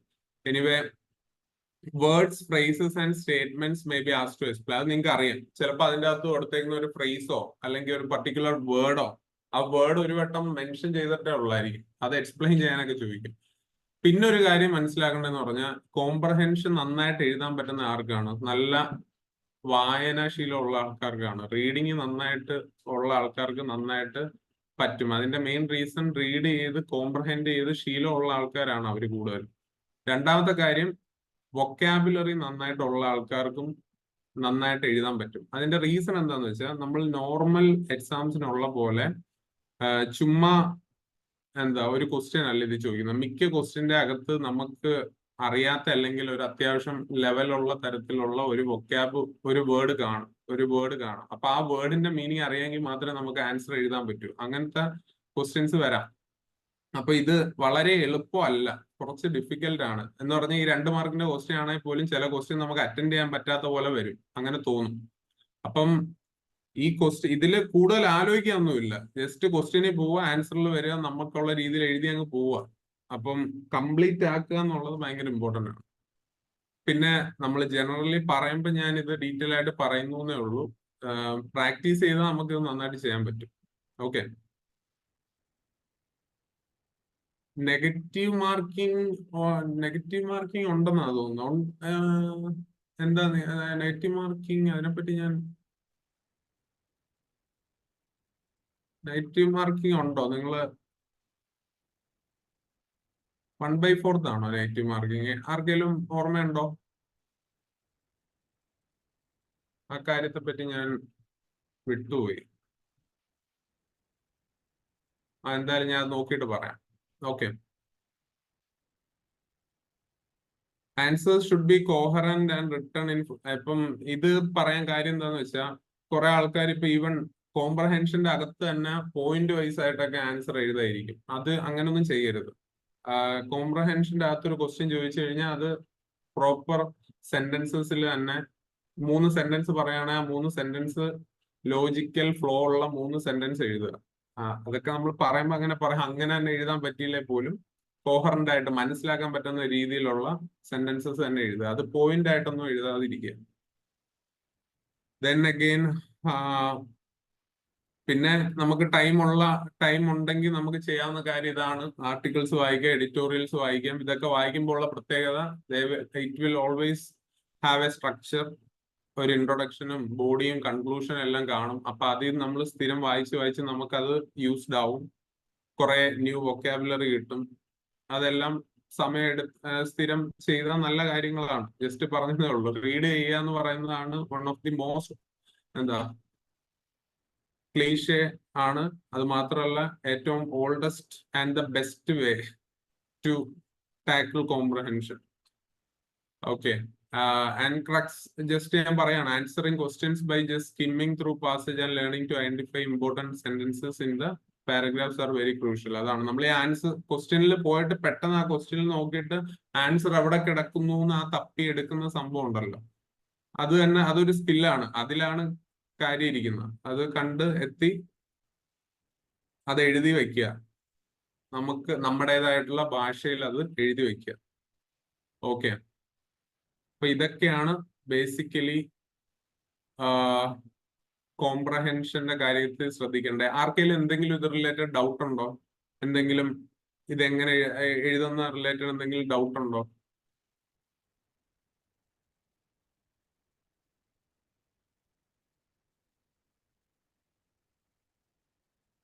ഒബ്ജക്ട് അല്ല, ഡിസ്ക്രിപ്റ്റീവിന് ഇല്ല കേട്ടോ. ഞാൻ ഡിസ്ക്രിപ്റ്റീവിന് എങ്ങനെ നെഗറ്റീവ് മാർക്കിംഗ് വരുന്നത്? ഞാൻ ഒബ്ജക്റ്റീവിന്റെ കാര്യമാണ് ചോദിച്ചതെന്ന് വിചാരിച്ചത്. ഒബ്ജക്റ്റീവിനാണ് 1/4. എനിക്ക് ചെറിയ ഓർമ്മയുണ്ട്. ഒബ്ജക്റ്റീവ് നെഗറ്റീവ് മാർക്കിംഗ് 1/4 ആണ് കേട്ടോ. അതവിടെ 1-2 പേര് പറഞ്ഞിട്ടുണ്ട്. അപ്പോ നിങ്ങൾ മനസ്സിലാക്കുക 1/4 ഉള്ളൂ. അപ്പോ മാക്സിമം ആൻസേഴ്സ് അറ്റൻഡ് ചെയ്യാൻ നോക്കുക. 4 തെറ്റിയാലേ പോത്തോളൂ ഒരു മാർക്ക്. ഓക്കെ, പക്ഷെ ഉള്ളതിൽ നിന്നായിരിക്കും പോകുന്നത്, അത് ഓർത്തോണം. സെക്ഷൻ വൈസ് കട്ട് ഓഫ് ഒന്നും ഇല്ല എന്നാണ് എൻ്റെ ഓർമ്മ. റീഡിങ് ഹാബിറ്റ് ഒന്നും ഇല്ലാത്തവർ ഇനി പ്രാക്ടീസ് ചെയ്താൽ മതി. റീഡിങ് ഹാബിറ്റ് ഒന്നും ഇതില്ല. മറ്റേ സീരിയസ് റിസർച്ച് സ്റ്റഡി നടത്തി എഴുതേണ്ട സംഭവമൊന്നും അല്ല. ജസ്റ്റ് റീഡിങ് ഹാബിറ്റ് ഇല്ലേ പോലും ഈ സമയത്ത് നിങ്ങൾ എഴുതി തീർത്താൽ നിങ്ങൾക്ക് ഒരു പർട്ടിക്കുലർ മാർക്ക് കിട്ടും. പക്ഷേ റീഡിങ് ഹാബിറ്റ് ഇല്ലാത്തവർ എന്താ ചെയ്യുന്നത്? അവിടെ പോയി ഇരുന്നിട്ട് സമയം എടുത്ത് ആലോചിച്ച് എഴുതി വരുമ്പോഴത്തേക്ക് പകുതി ആകുമ്പോഴത്തേക്ക് സമയം തീരും. പക്ഷെ നന്നായിട്ട് എഴുതാൻ പരിചയമുള്ളവർക്കാണെങ്കിലും ഇത് തന്നെ പറ്റുന്നത്. അപ്പൊ കംപ്ലീറ്റ് ചെയ്യുന്ന ആൾക്കാർക്കായിരിക്കും എപ്പോഴും ഒരു അഡ്വാൻറ്റേജ്. ഒട്ടും മനസ്സിലായില്ലെങ്കിൽ സെന്റൻസ് പാസേജിന് കോപ്പി പേസ്റ്റ് ചെയ്യാൻ പറ്റും. കോപ്പി പേസ്റ്റ് ഒട്ടും മനസ്സിലായില്ലെങ്കിൽ കോപ്പി പേസ്റ്റ് എന്ത് കോപ്പി പേസ്റ്റ് ചെയ്യുമെന്ന് മനസ്സിലാവുന്ന എങ്ങനെ? അതെനിക്ക് മനസ്സിലായില്ല. എന്തെങ്കിലും മനസ്സിലായാലല്ലേ നമുക്ക് കോപ്പി പേസ്റ്റ് ചെയ്യാൻ മനസ്സിലാവത്തുള്ളൂ അല്ലേ? നിങ്ങൾ ആ കോപ്പി പേസ്റ്റ് ചെയ്യുന്ന കണക്കത്തുള്ള ക്വസ്റ്റ്യൻസ് അല്ലായിരിക്കും. അത് ഞാൻ പറയാം. കാര്യം അങ്ങനത്തെ ക്വസ്റ്റ്യൻസ് അല്ല. ഞാൻ ഇപ്പൊ നമ്മളെ കഴിഞ്ഞ വർഷത്തെ ക്വസ്റ്റ്യൻ എടുത്ത് നോക്കുമ്പോൾ നമുക്ക് മനസ്സിലാവും. ഇനി ഒന്നും മനസ്സിലായില്ലെങ്കിൽ എന്തെങ്കിലും എഴുതിയങ്ങ് വയ്ക്കുക. ആ പറഞ്ഞ പോലെ ഒരു പിടിയും കിട്ടിയില്ലെങ്കിൽ അതുപോലെ എടുത്ത് എഴുതി വയ്ക്കുക. കാര്യം അതിന് എന്തെങ്കിലും കിട്ടിയാൽ കിട്ടി. ദ ഹിന്ദു വായിച്ചാൽ മതിയാകില്ലേ കോംപ്രഹെൻഷൻ? ഹിന്ദു വായിച്ചാൽ മതി, വളരെ സിമ്പിൾ ആണ്, വായിച്ചാൽ മതി. UPSC മോഡൽ ആയിരിക്കും. UPSC മോഡൽ അത്ര ടഫ് അല്ല. ഞാൻ കോംപ്രഹെൻഷൻ എഴുതിയിട്ടുണ്ട്. പക്ഷെ UPSC ലെവലിൽ UPSC പോലും അങ്ങനെ ഭയങ്കര ടഫ് ഒന്നും അല്ല. ബട്ട് സ്റ്റിൽ അത്രയും ടഫ്നെസ് ഒന്നും ഇല്ല. പക്ഷെ ക്വസ്റ്റ്യൻ മനസ്സിലാക്കണം കറക്റ്റ് ആയിട്ട്, കീവേഡ് വെച്ചിട്ട്. ഓക്കെ, ഹിന്ദു എഡിറ്റോറിയൽ അങ്ങനെ ഒരു ആപ്പ് ഉണ്ടല്ലോ, അതൊക്കെ വായിച്ചാൽ മതി. ഒബ്ജക്റ്റീവ്, GK, ഗ്രമാറ്റിക് മിസ്റ്റേക്സ് ഒന്നും ഉണ്ട്. പിന്നെ അതാണ് ഒരു കാര്യം, വൈഷ്ണവി പറഞ്ഞേക്കുന്ന ഒരു കാര്യം, ഗ്രമാറ്റിക് മിസ്റ്റേക്സ് ഒന്നും ഉണ്ടാവാതിരുന്ന അത്രയും നല്ലത്. പക്ഷെ ചെറിയ മിസ്റ്റേക്കുകളൊക്കെ വരാം മേ ബി. ബട്ട് എഴുതുന്ന കാര്യങ്ങൾ ആകെ 1-2-3 സെന്റൻസ് ഒക്കെ നമ്മൾ എഴുതാൻ കിട്ടത്തുള്ളൂ. അപ്പൊ അതിൻ്റെ അകത്ത് ഒരുപാട് ഗ്രമാറ്റിക് മിസ്റ്റേക്സ് കൊണ്ടുവരാതിരിക്കുക. അതെ, ലാസ്റ്റ് ഇയർ ക്വസ്റ്റ്യൻ നോക്കുമ്പോൾ മനസ്സിലാകും കോപ്പി പേസ്റ്റിംഗ് നടത്താൻ പറ്റില്ല എന്ന്. അതാ ഞാൻ നിങ്ങൾ ഈ ക്വസ്റ്റ്യൻ കണ്ടിട്ടില്ലാത്തവരായിരിക്കും പലപ്പോഴും അങ്ങനെ ചോദിക്കുന്നത്. ഇന്ന് നമ്മൾ കഴിഞ്ഞ വർഷത്തെ ക്വസ്റ്റ്യൻ ഡിസ്കസ് ചെയ്യുന്നുണ്ട് ഇപ്പൊ അടുത്തത്. അപ്പൊ നിങ്ങൾക്ക് മനസ്സിലാവും കോപ്പി പേസ്റ്റിംഗ് ചെയ്യാൻ പറ്റുമെന്ന്. നമ്മള് ഡീറ്റെയിൽഡ് ആൻസർ ഒന്നും അവൈലബിൾ അല്ല കേട്ടോ. പ്രീവിയസ് ഇയർ ക്വസ്റ്റ്യൻ അവൈലബിൾ ആണ്. നമ്മൾ ഒബ്ജക്റ്റീവിന്റെ ആൻസർ അവൈലബിൾ ആയിട്ടുള്ള പോലെ ഡിസ്ക്രിപ്റ്റീവിന്റെ അവൈലബിൾ അല്ല. ഓക്കെ, എനിവേ ഐ ഹോപ്പ് ഇതിന്റെ ഒരു ജനറൽ തിങ് നിങ്ങൾക്ക് മനസ്സിലായാൽ എന്ന് ഞാൻ വിചാരിക്കുന്നു. So we can move on to the previous year question.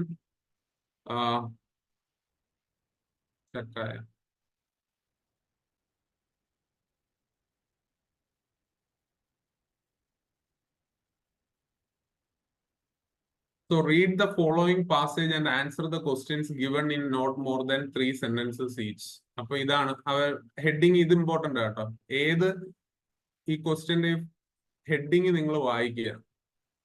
Following passage വായിച്ചിട്ട് ആൻസർ എഴുതാനാ പറയുന്നത്. പക്ഷെ നമ്മൾ അവിടെ തന്നെ നമ്മൾ അത് അങ്ങനെ ചെയ്യുന്നില്ല എന്ന് ഓൾറെഡി തീരുമാനിച്ചല്ലോ. Answer the questions given in not more than 3 sentences. മൂന്ന് സെന്റൻസിൽ കൂടുതൽ എഴുതണ്ട. ഓക്കെ, അപ്പൊ നമുക്ക് ജസ്റ്റ് സ്കിം ചെയ്ത് പോവാ. ക്രിമിനൽ ലോയെ പറ്റിയാണ്, എന്തൊക്കെയുണ്ട്, എന്തോ ത്രെറ്റ്, സെൽഫ് ഡിഫൻസ് എന്തൊക്കെയോ ഉണ്ട്, long history, force, serious injury എന്തൊക്കെയോ പറയുന്നുണ്ടല്ലേ. Doctrine of self defence is based on. ഈ ഒരു കാര്യം ഞാൻ പറയാം, ഒരു ഐഡിയ കൂടെ ഞാൻ തരാം. സ്കിം ചെയ്യുമ്പോൾ ആദ്യത്തെ സെന്റൻസ് വായിക്കുന്നത് നല്ലതായിരിക്കും. ആദ്യത്തെ സെന്റൻസ് അവസാനം വരെ ഉണ്ടെങ്കിൽ അത് കുറെ ബുദ്ധിമുട്ടും. പക്ഷെ എങ്കിലും ആദ്യത്തെ സെന്റൻസ് ആയിരിക്കും എപ്പോഴും നമ്മൾ ഒരു ലീഡ് സെന്റൻസ് എന്നൊക്കെ പറയും ഒരു പാരയുള്ള. അപ്പൊ ആ സെന്റൻസിന്റെ അകത്ത് പറഞ്ഞേക്കുന്ന സാധനത്തെ പറ്റി ആയിരിക്കും യൂഷ്വലി അതിനുശേഷം പറയുന്നത്. ഇപ്പൊ ഉണ്ടോ self defence as a long history in law, long history in law. അപ്പൊ അതിനെപ്പറ്റി, അതിന്റെ ഹിസ്റ്ററിയെ പറ്റി ആയിരിക്കും പറയുന്നത് മേ ബി. അല്ലെങ്കിൽ doctrine of self defence is usually based on person reasonable beliefs. അപ്പം ഇങ്ങനെ ഓരോ ഹെഡിങ്ങുകൾ കാണുമ്പോൾ തന്നെ നമുക്ക് കുറച്ച് ഐഡിയ ഒക്കെ കിട്ടിയല്ലോ. ഇനി അപ്പൊ നമുക്ക് നേരെ ട്രഡീഷണൽ ഡെഫിനിഷൻ ഓഫ് സെൽഫ് ഡിഫൻസിനെ പറ്റിയാണ് പറയുന്നത്. അങ്ങനെ ഒരു 5 പാരയുണ്ട്. എന്നിട്ട് നേരെ താണ്ടെ നമ്മള് ക്വസ്റ്റ്യൻസിലോട്ട് വന്നു. Why is the balancing act mentioned in the passage is a difficult task. ഇത് നമ്മൾ വായിച്ചു നോക്കിയിട്ടില്ലാത്തതുകൊണ്ട് നമുക്കൊന്നും മനസ്സിലായില്ല. ബാലൻസിങ് ആക്ട് പാസേജിന്റെ അകത്ത് മെൻഷൻ ചെയ്തിട്ടുണ്ടെന്ന് പറയുന്നു. അപ്പൊ നമ്മൾ ഓടിപ്പോയി പാസേജ് നോക്കുക. എവിടാ balancing act? First paragraph, first question ആകുമ്പോൾ യൂഷ്വലി ഫസ്റ്റ് പാരഗ്രാഫിലൊക്കെ ആവാനുള്ള സാധ്യത ഉണ്ട്, ഉറപ്പില്ല. പക്ഷെ ഇവിടെ നമ്മൾ tries to strike a balance between എന്ന് പറഞ്ഞ് കിടക്കുന്ന കാണുമ്പോൾ തന്നെ നമുക്കൊരു ഐഡിയ കിട്ടി ഇതിനെ പറ്റി ആയിരിക്കും പറയുന്നത് അല്ലേ. Criminal law tries to strike a balance between the rights of those who feel their lifes may be threatened and the rights of those who may be mistakenly perceived as a threat. അല്ല, മനസ്സിലായോ? Criminal law tries to strike a balance between എന്തൊക്കെയാണ്? Rights of those who feel their lifes may be threatened എന്ന് വെച്ചാൽ ഞാൻ വിചാരിക്കുക എന്റെ ജീവൻ ത്രെറ്റിലാണ് എന്ന് വിചാരിക്കുന്ന ആളുടെ, അങ്ങനെയുള്ള ആൾക്കാരുടെയും and the rights of those who may be mistakenly perceived as a threat എന്ന് പറഞ്ഞാൽ ഇപ്പോ ഒരു പുള്ളിയെ നമ്മൾ വിചാരിക്കും ഇയാൾ ത്രെറ്റ് ആയിരിക്കുന്നു, പക്ഷെ ആക്ച്വലി അയാൾ ത്രെറ്റ് അല്ല. അപ്പൊ അങ്ങനെയുള്ള ആളെയും നമുക്ക് എപ്പോഴും ഒരു ത്രെറ്റ് ഉണ്ട് എന്ന് വിചാരിക്കുന്ന ആൾക്കാരെ, അപ്പൊ ഈ ഒരു 2 കാറ്റഗറി തമ്മിൽ ബാലൻസ് കൊണ്ടുവരാനാണ് ക്രിമിനൽ ലോ ട്രൈ ചെയ്യുന്നതെന്നാണ് പറയുന്നത്. അപ്പൊ ഇതിന്റെ കാര്യം എന്താ? അടുത്ത സെന്റൻസ് വായിച്ചു നോക്കിയേ. A key component of this difficult balancing act. അപ്പൊ ഇതാണ് ചോദിച്ചേക്കുന്നത്. Difficult, why the balancing act is difficult എന്നാണ് ചോദിച്ചേക്കുന്നത്. അപ്പൊ ഈ സെന്റൻസിൽ അത് വരുന്നുണ്ട്. A key component of this difficult balancing act is the doctrine of self defence. അപ്പോ balancing act is a doctrine of self defence എന്നുള്ള ഒരു ഐഡിയ നമുക്ക് കിട്ടി. ഓക്കെ, അപ്പൊ അത് റിലേറ്റഡ് ആണ് ആൻസർ എന്ന് മനസ്സിലാക്കുക. അപ്പം എന്തുകൊണ്ടാണ് ബാലൻസിങ് ആക്ട് ഡിഫിക്കൽട്ട് ആയെന്ന് ഉള്ളതാണ് ക്വസ്റ്റ്യൻ. എന്തുകൊണ്ടാണ് ഡിഫിക്കൽട്ട് ആയത്? കാര്യം നമ്മള് they might or might not be a threat. നേരത്തെ നമ്മൾ പറഞ്ഞില്ലേ, ആ ത്രെറ്റ് ആവാം, ആവാതിരിക്കാം. ഒരാള് എനിക്ക് എന്റെ പേരിൽ എന്നെ കൊല്ലും എന്ന് വിചാരിച്ച് നടക്കുവാണ്. അപ്പൊ അത് വേറൊരാള് എന്നെ കൊല്ലും എന്ന് പറഞ്ഞ് നടക്കുമ്പോൾ അയാൾ ത്രെറ്റ് ആണെന്ന് ഇയാൾ വിചാരിക്കുന്നു. മേ ബി അയാൾ ത്രെറ്റ് ആവാതിരിക്കാം. അപ്പം ഒരു വേഗമായിട്ടുള്ള ഒരു സിറ്റുവേഷൻ ആണ്. അപ്പോ വൈ ഈസ് ഇറ്റ് ഡിഫിക്കൽട്ട് എന്ന് ചോദിച്ചു കഴിഞ്ഞാൽ അതിന്റെ reason they might or might not be a threat. അതാണ് അതിന്റെ റീസൺ. നിങ്ങൾക്ക് അത് മനസ്സിലാവുന്നുണ്ടോ എന്ന് എനിക്ക് ഡൗട്ട് ഉണ്ട്. ബട്ട് സ്റ്റിൽ നിങ്ങൾ ഒന്ന് വായിച്ചു നോക്കിയാൽ നിങ്ങൾക്ക് ഒരു ഐഡിയ കിട്ടും. അപ്പൊ അതുകൊണ്ട് തന്നെ to find a right balance is a difficult task. Okay, അപ്പൊ സെൽഫ് ഡിഫെൻസ് എന്ന് പറയുന്നത് ഈ ബാലൻസിങ് ആക്ടിലെ ഒരു മെയിൻ ഡോക്ട്രിൻ ആണ്. എന്ന് പറഞ്ഞു കഴിഞ്ഞാൽ എന്താ, അത് കഴിഞ്ഞിട്ട് എഴുതിയിട്ടുണ്ടല്ലോ റിലേറ്റഡ് ഇഷ്യൂസ് ഇൻക്ലൂഡ്, അതൊന്നും വേണ്ട. ഈ ആദ്യത്തെ ഈ 2 സെന്റൻസിലുണ്ട് ആൻസർ. അപ്പൊ അത് നമ്മുടേതായിട്ടുള്ള രീതിയിൽ എഴുതുക എന്നുള്ളതാണ്. അപ്പോ ക്വസ്റ്റ്യൻ എടുത്ത് ഒന്നുകൂടെ നോക്കുക. Why is the balancing act mention the passage is a difficult task. അപ്പൊ ബാലൻസിങ് ആക്ട് എന്താന്ന് പറയുന്നുണ്ട്, എന്തൊക്കെ തമ്മിലാന്ന് പറയുന്നുണ്ട്. അപ്പം അതെന്തുകൊണ്ടാണ് ഡിഫിക്കൽട്ട്, അതാണ് ചോദിച്ചേക്കുന്നത്. അപ്പൊ അതെന്തുകൊണ്ടാണ് ഡിഫിക്കൽട്ട് എന്ന് പറഞ്ഞു കഴിഞ്ഞാൽ they might or might not be a threat, 2 കാര്യങ്ങൾ. അത് വെച്ചിട്ട് ആൻസർ എഴുതുക. ഓക്കെ, ഇപ്പൊ അടുത്ത ക്വസ്റ്റ്യൻ നമുക്ക് നോക്കാം. Can the concept of self defence be considered. Actually കഴിഞ്ഞ വട്ടത്തെ ഈ ക്വസ്റ്റ്യന്റെ അകത്ത് ഈ സെൽഫ് ഡിഫെൻസിന്റെ എല്ലാ ക്വസ്റ്റ്യനിലും FENC ആയിരുന്നു കേട്ടോ. പക്ഷെ FENSC ആണ് correct. Self defence can be considered archaic ആണ്, ഇതാണ് ഞാൻ പറഞ്ഞത്. ഇപ്പൊ ഈ ആർക്കെയിക്കിന്റെ മീനിങ് അറിയാവുന്ന ഒരാൾക്ക് ഇത് മര്യാദക്ക് എഴുതാൻ പറ്റും അല്ലെ? Can the concept of self defence be considered archaic. Archaic എന്ന് വെച്ചാൽ എന്താ മീനിങ്? നിങ്ങൾ പറഞ്ഞ് ചാറ്റിൽ പറഞ്ഞ്.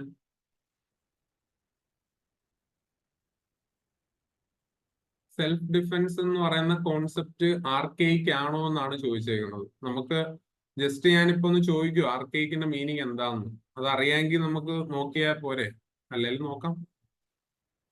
അതെ, ആർക്കെയിക് എന്ന് പറഞ്ഞാൽ old fashioned, traditional, old fashioned, outdated. Yes, അതൊക്കെയാണ്. ഇപ്പൊ തന്നെ നേരത്തെ തന്നെ ഞാൻ പറഞ്ഞില്ലേ, നേരത്തെ ക്വസ്റ്റ്യനിൽ തന്നെ ഞാൻ നിങ്ങളുടെ അടുത്ത് പറഞ്ഞായിരുന്നു ഈ വേർഡ്സിന്റെ ഒക്കെ സിനണിംസ് ഉപയോഗിച്ചിട്ട് നിങ്ങൾ ആൻസർ എഴുതണം. നിങ്ങൾ ഇപ്പൊ ഇവിടെ ഇപ്പൊ എന്താണ്ട് കീ കമ്പോണന്റ് ഒക്കെ തന്നെ നമുക്ക് വേറെ രീതിയിൽ എഴുതാമല്ലോ. എന്താ ഇന്റഗ്രൽ, എന്താ വൈറ്റൽ, അല്ലെങ്കിൽ ഇന്റഗ്രൽ വൈറ്റൽ എന്നൊക്കെ പറഞ്ഞ് ചേഞ്ച് ചെയ്യാം. ഈ കമ്പോണന്റ് നമുക്ക് കോൺസ്റ്റുവന്റ് ആക്കാം, അല്ലെങ്കിൽ ഇൻഗ്രീഡിയന്റ് ആക്കാം. അത് നമ്മുടെ ഒരു ഇൻട്രസ്റ്റ് അനുസരിച്ച് ഇതൊക്കെ മാറ്റി എഴുതാമെന്ന് ഞാൻ പറയുവാണ് ജസ്റ്റ്. ഓക്കെ, ഇപ്പൊ പെട്ടെന്ന് ഓർത്തപ്പം പറഞ്ഞ. എനിവേ, മറ്റേതിന്റെ meaning outdated, old fashion, traditional, obsolete എന്ന് പറയുന്ന ഒരു വേർഡ് നമ്മൾ പഠിച്ചായിരുന്നു, ഓർമ്മയുണ്ടോ? OBSOLETE എന്ന് പറഞ്ഞാൽ ഓൾഡ് ഫാഷൻ അല്ലെങ്കിൽ ആർക്കെയിക്. ഈ സെയിം മീനിങ് ആണ്. പ്രിമിറ്റീവ്. ഓക്കെ, OBSOLETE അത് ഇനിയും ചോദിക്കാൻ സാധ്യതയുണ്ട്. ചിലപ്പോൾ നാളത്തെ എക്സാമിന് ചോദിക്കും. Can the concept of self defence be considered archaic. എന്താ നിങ്ങളുടെ അഭിപ്രായം? അത് വായിച്ചു നോക്കാതെ എങ്ങനെ പറയാൻ പറ്റുന്ന സാറേ എന്നാണോ? ശരിയാ, ഒന്ന് വായിച്ചു നോക്കാം. അപ്പൊ ആദ്യത്തെ പാരഗ്രാഫ് അതിനെപ്പറ്റി പറയുന്നില്ല. നമുക്ക് സെക്കൻഡ് പാരഗ്രാഫ് എന്തെങ്കിലും ഉണ്ടോ എന്ന് നോക്കാം. Self defence as a long history in law. Yeah, something to do with എന്താ അതിന്റെ ആർക്കെയിക് എന്നൊക്കെ പറഞ്ഞില്ല, അതുമായിട്ട് റിലേറ്റ് ചെയ്ത് വെച്ചിട്ട് പഴയ കാര്യത്തെ പറ്റിയാ പറയുന്നത്. സെൽഫ് ഡിഫെൻസിന്റെ ഒരു പാസ്റ്റിനെ പറ്റിയാ പറയുന്നത്. As the doctrine is traditionally defined. Traditionally defined, ഈ വേർഡ് ഒക്കെ ഇമ്പോർട്ടന്റ് ആണ്. അപ്പൊ ഈ കീ വേർഡ്സ് ഐഡന്റിഫൈ ചെയ്യുന്നത് ഇങ്ങനെയാണ്. വായിക്കുമ്പോൾ തന്നെ നമ്മള് ലോങ് ഹിസ്റ്ററി, ട്രഡീഷണലി ഇതൊക്കെ ഒന്ന് ജസ്റ്റ് വരയിടാൻ നോക്കുക. Defined, a person is legally allowed to use force. A person is, ഒരു പേഴ്സണ് ഫോഴ്സ് ഉപയോഗിക്കാം, including deadly force. Deadly force എന്ന് വെച്ചാൽ എന്താ? Lethal force. ലീത്തൽ ഫോഴ്സ് എന്ന് വെച്ചാൽ എന്താ? Fatal force. ഫെയ്റ്റൽ ഫോഴ്സ് എന്ന് വെച്ചാൽ എന്താ? ഒരാളെ കൊല്ലാനുള്ള ഫോഴ്സ്. ആ ഒരു രീതിയിലാണ് ഉദ്ദേശിക്കുന്നത്. A person is legally allowed to use force including deadly force. അയാളെ വേണമെങ്കിൽ വേണമെങ്കിലും ചെയ്യാം. ആ രീതി അത്ര വേണമെങ്കിലും പോവാം.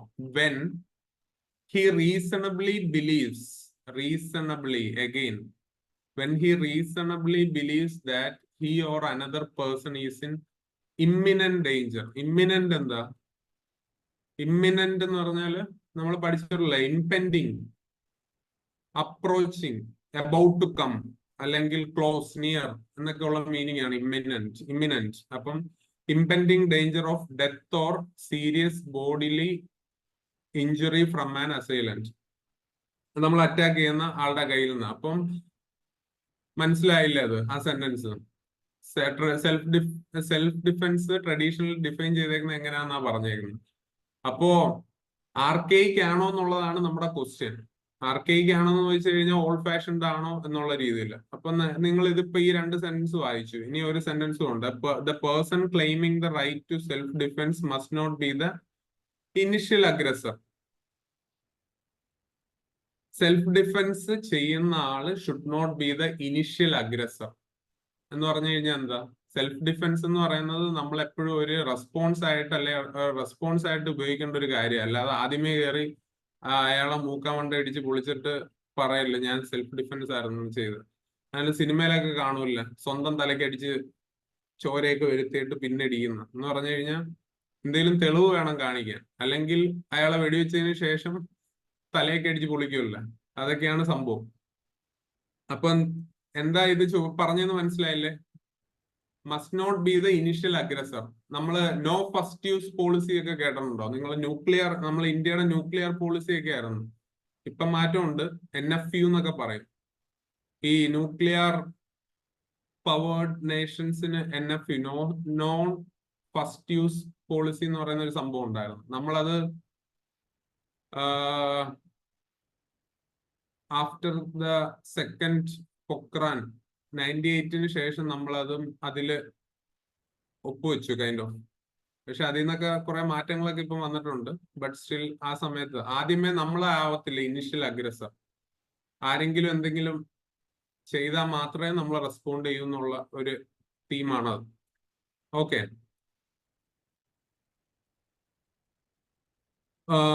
അപ്പൊ നമ്മുടെ ക്വസ്റ്റ്യൻ എന്തായിരുന്നു? അപ്പൊ ഈ ഒരു ഇത് വായിച്ചിട്ട് അടുത്ത പാരഗ്രാഫ് ഒക്കെ ഡോക്ട്രിൻ ഓഫ് സെൽഫ് ഡിഫെൻസ് അതിനെ പറ്റിയൊക്കെ ഡീറ്റെയിൽ ആയിട്ട് പറയുന്ന സംഭവങ്ങളാണ് കേട്ടോ. അപ്പം ഇതുമായിട്ട് ബന്ധമുള്ള കാര്യം ഈ പാരഗ്രാഫിൽ ഉള്ളതേ ഉള്ളൂ. അപ്പൊ നിങ്ങളുടെ അഭിപ്രായത്തിൽ നിങ്ങൾ ഇത് എങ്ങനെ അപ്രോച്ച് ചെയ്യും? ഡിസ്ക്രിപ്റ്റീവ് ആൻസർ എഴുതുമ്പോ അണ്ടർലൈൻ ചെയ്യാമോ എന്ന് ചോദിച്ചാൽ ഇതിന്റെ അകത്ത് അണ്ടർലൈൻ ഒന്നും ചെയ്യാൻ നിൽക്കില്ല, അതിനൊന്നും സമയം കിട്ടത്തില്ല. ആകെ 3 സെന്റൻസ് എഴുതാൻ സമയം കിട്ടത്തില്ല, അപ്പോഴാണ് അണ്ടർലൈൻ ചെയ്യുന്നത്. അണ്ടർലൈൻ ഒക്കെ ചെയ്യുന്നത് നമ്മൾ വേറെ കുറച്ചുകൂടെ ഒക്കെ എഴുതാൻ സ്ഥലമുള്ളിടത്ത് നമുക്ക് ആലോചിക്കാം. ഇപ്പോ പ്രൈസിയുടെ അകത്ത് വേണമെങ്കിലൊക്കെ നിങ്ങൾക്ക് അണ്ടർലൈൻ ചെയ്തേ പറ്റത്തുള്ളൂ എന്നാണ് ചെറിയ അണ്ടർലൈനിങ് ഒക്കെ ചെയ്യാം. കാര്യം നമ്മൾ കഷ്ടപ്പെട്ട് അധ്വാനിച്ച് ഷോർട്ടാക്കി എഴുതുന്ന സമയത്ത് ചില വേർഡ്സ് ഒക്കെ അവർ കാണാൻ വേണ്ടി നമുക്ക് വേണമെങ്കിൽ അണ്ടർലൈൻ ചെയ്യാം. പക്ഷെ ഇതിന്റെ അകത്തൊന്നും അണ്ടർലൈൻ ചെയ്യാനല്ലേ, വര മാത്രമേ കാണത്തുള്ളൂ. അപ്പോ ഇത് വായിച്ചിട്ട് നിങ്ങൾക്ക് എന്താ തോന്നുന്നത്? ആർക്കെയിക് ആയിട്ടാണോ തോന്നുന്നത്? Can the concept of self-defense be considered archaic? What's your opinion? നിങ്ങൾ ഒന്ന് പറഞ്ഞേ, കമന്റിലിട്ടെ. ഞാൻ ജസ്റ്റ് ഒന്ന് നിങ്ങൾ എങ്ങനെയാണ് അതിനെ മനസ്സിലാക്കുന്നതെന്ന് അറിയാൻ വേണ്ടിയാണ് ഞാൻ ചോദിക്കുന്നത്. സെൽഫ് ഡിഫെൻസിന് long history in law, as the law is എന്താ, as the doctrine is doctrine നമുക്ക് പ്രിൻസിപ്പിൾ എന്നൊക്കെ പറഞ്ഞിട്ട് എഴുതാൻ വേണമെങ്കിൽ is traditionally defined. A person is legally allowed to use force. ആർക്ക് വേണമെങ്കിൽ ഫോഴ്സ് ഉപയോഗിക്കാൻ പറ്റും. നമുക്ക് സെൽഫ് ഡിഫെൻസിനെ പറ്റി പറയാം, നമുക്ക് സെൽഫ് ഡിഫെൻസ് ഉപയോഗിക്കാൻ പറ്റും, ഈവൻ ഡെഡ്ലി. പക്ഷെ റീസണബിൾ ആയിട്ട് എന്തെങ്കിലും ഒരു കാര്യം വേണം, എന്നാൽ മാത്രമേ അത് ചെയ്യാൻ പറ്റൂ. എന്ന് പറഞ്ഞു കഴിഞ്ഞാൽ ഒരു imminent danger of death or serious bodily injury ഉണ്ടാവും. ഇമ്മിനന്റ് എന്ന് പറഞ്ഞാൽ അബൌട്ട് ടു കം, അല്ലെങ്കിൽ ഇംപെൻഡിങ്, ഇപ്പം അബൌട്ട് ടു ഹാപ്പൻ, അങ്ങനത്തെ എന്തെങ്കിലും സംഭവം ഉണ്ടാവുന്നെങ്കിലാ പറയുന്നത്. നിങ്ങൾ എന്താ പറയുന്ന? ആരും ഒന്നും പറയുന്നില്ലല്ലോ ചാറ്റിൽ. 53 പേരുണ്ട് പാർട്ടിസിപ്പൻസ്. നിങ്ങളുടെ അഭിപ്രായം ആർക്കെയിക് ആണോ അല്ലയോ? എസ്സോ നോയോ പറ, അത്രയും പറഞ്ഞാൽ മതി. ജസ്റ്റ് ഒന്ന് അറിയാനാ. It looks like archaic according to the passage with evidence. Okay,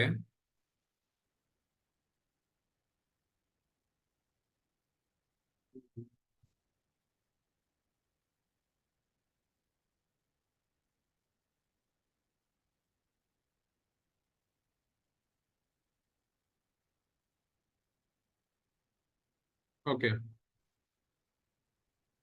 self opinion എന്ന് പറഞ്ഞു കഴിഞ്ഞാൽ നമ്മൾ ഇത് വായിച്ചതിന് ശേഷം നമ്മുടേതായിട്ടുള്ള ഒരു സെൽഫ് ഒപ്പീനിയൻ എടുക്കുക. അതാണ് സംഭവം. അതാണ് ഞാൻ പറഞ്ഞത്. ഇപ്പൊ ഇതില് യെസ് എന്ന അഭിപ്രായം ഉള്ളവരാണ് കൂടുതൽ. നോ അഭിപ്രായമുള്ള ആരെങ്കിലും ഉണ്ടോ? ആർക്കെയ്ക്ക് എന്ന് പറയാൻ പറ്റത്തില്ല. Self defence on reasonable grounds can never be archaic. Again Rose has a point there. Self defence on, പക്ഷെ അവര് ഇപ്പൊ ഈ പറഞ്ഞതിലും പോയിന്റ് ഉണ്ട്. ആർക്കെയ്ക്ക് ആണെന്ന് നമുക്ക് തോന്നാം. It's not archaic as it is still being continued even today. Again a valid point. അപ്പോ ഇതാ ഞാൻ പറഞ്ഞത്. ഇതുപോലുള്ള ഒരു സെന്റൻസ് അല്ലെങ്കിൽ ഇതുപോലുള്ള ഒരു ക്വസ്റ്റ്യൻ വായിക്കുമ്പോൾ നമുക്ക് രണ്ട് രീതി കോംപ്രഹെൻഡ് ചെയ്യാം. നമ്മളിപ്പോ ആദ്യത്തെ രീതിയിൽ കോംപ്രഹെൻഡ് ചെയ്ത ആ രീതിയിൽ നമ്മൾ ആൻസർ എഴുതുക. കാര്യം ഇത് ലോങ് ഡ്രോൺ ആണ്, ലോങ് ഹിസ്റ്ററി പണ്ടോട്ടേ ഉണ്ട്, ട്രഡീഷണലി ഡിഫൈൻ ചെയ്ത് കിടക്കുവാണ്. അതുകൊണ്ട് ഈ ട്രഡീഷണലി ഡിഫൈൻ ചെയ്ത് കിടക്കുവാണ്, ഇപ്പൊ ഒന്നും അതിന് വാലിഡ് അപ്ഡേറ്റ്സ് ഒന്നും വന്നില്ല എന്നൊക്കെ പറഞ്ഞിട്ട് അങ്ങനെ അനാവശ്യമായിട്ടൊന്നും എഴുതണമെന്നല്ല, ജസ്റ്റ് ആ ഒരു ആസ്പെക്റ്റിൽ എഴുതാം. പക്ഷേ പേഴ്സണലി ഞാനാണെങ്കിൽ ആർക്കെയ്ക്ക് എന്ന് പറയുന്ന ഒരു എക്സ്ട്രീം സ്റ്റേറ്റ്മെന്റിലോട്ട് പോകത്തില്ല. കാര്യം self defence is valid even now, is timeless. കാര്യം സെൽഫ് ഡിഫെൻസ് എന്റെ ഒരു ലോജിക്ക് വെച്ചിട്ടല്ല, ഇതിന്റെ അകത്ത് കൊടുത്തേക്കുന്ന വെച്ചിട്ട് തന്നെയാണ് ഞാൻ മനസ്സിലാക്കിയത്. കാര്യം വ്യക്തമായിട്ട് പറയുന്നുണ്ട്, when he reasonably believes that. Reasonably, അതാണ് ഒരാൾ പറഞ്ഞത്. റീസണബിളി നമ്മൾ വിചാരിച്ച ഒരു കാര്യം നമുക്ക് ഡേഞ്ചർ ഉണ്ടാവാൻ പോവുകയാണ്, എന്നെ തട്ടാൻ പോവുകയാണെന്ന് വിചാരിച്ചിട്ട് മനസ്സിലാക്കിയതിന് ശേഷം ഞാൻ റെസ്പോണ്ട് ചെയ്യണമല്ലോ. അപ്പം അത് ആർക്കെയ്ക്ക് അല്ല, എല്ലാ കാലത്തും അത് ആപ്ലിക്കബിൾ ആണ്. Even now it is timeless എന്നുള്ള രീതിയിൽ അത് നമുക്ക് ആർക്കെയ്ക്ക് ആണ് എന്ന് പറയാൻ പറ്റത്തില്ല. വേണമെങ്കിൽ അതിൽ എന്തെങ്കിലും ഒക്കെ അപ്ഡേറ്റ്സ് വരുത്താമെന്നോ അങ്ങനെ എന്തെങ്കിലും ഒക്കെ നമുക്ക് എഴുതാം. പക്ഷെ ആർക്കെയ്ക്ക് ആണ് എന്ന് പറയാൻ പറ്റത്തില്ല എന്നുള്ള രീതിയിൽ ഞാൻ എഴുതുള്ളൂ. അപ്പം it's more personal choice. Self-defense is useful, but certain modification in the law should be used, as some may use it as a weapon to harm intentionally others. നമ്മള് പോയിന്റ് ആണ്, പക്ഷെ നമ്മൾ ഒരുപാട് ഒരു എസ്സേ ടൈപ്പ് രീതിയിൽ പോകരുത്. ഇപ്പൊ ഈ പറഞ്ഞ ഒരു ആസ്പെക്ട് ഓക്കെയാണ്, പക്ഷെ നമ്മൾ ഇത്രയൊന്നും ആലോചിച്ച് ഒരുപാട് അതിലോട്ടൊന്നും പോകേണ്ട കാര്യമില്ല. ആർക്കെയ്ക്ക് എന്ന് പറയാൻ പറ്റത്തില്ല എന്നുള്ള രീതിയിൽ എഴുതാവുന്നേ ഉള്ളൂ. ഈവൻ റെലവെന്റ് ടുഡേ എന്നുള്ള, അത് ഭയങ്കര ഇപ്പോഴും റെലവെന്റ് ആണ്, ടൈംലെസ് ആണെന്ന് ഒന്ന് രണ്ട് സെന്റൻസ് എഴുതുമ്പോൾ തന്നെ പരിപാടി കഴിഞ്ഞു. പിന്നെ നമ്മൾ ഇതിനെപ്പറ്റി ആലോചിക്കുക ചെയ്യണ്ട. പക്ഷെ ഇതുവല്ല ഐക്കൊക്കെ ചോദിക്കുവാണെങ്കിൽ ഈ പറഞ്ഞ പോലെ അതിന്റെ രണ്ട് ആസ്പെക്റ്റും മനസ്സിലാക്കി നമ്മൾ ഡൂസും ഡോൺസും ഒക്കെ വെച്ചിട്ടൊക്കെ എഴുതാം. ഓക്കെ, ഒരു ഐഡിയ കിട്ടിയെന്ന് ഞാൻ വിചാരിക്കുന്നു. നിങ്ങളെ കൊണ്ട് ചിന്തിപ്പിക്കാൻ വേണ്ടിയാണ് ഞാൻ ഇങ്ങനെ ചോദിച്ചത്. അല്ലെങ്കിൽ ഇപ്പം കുറെ പേര് എസ് എന്ന് പറയുമ്പോൾ കുറെ പേരുടെ മനസ്സിൽ നോ അല്ലേ എന്നൊരു തോന്നൽ വരും. എസ് ആയിട്ടും എഴുതാം, നോ ആയിട്ടും എഴുതാം. പക്ഷെ I personally choose no. Okay.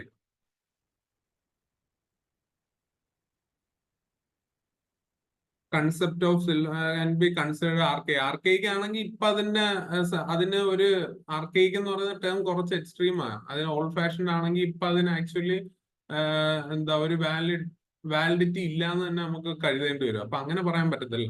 Okay, anyway അടുത്ത. What kind of force may be used by a person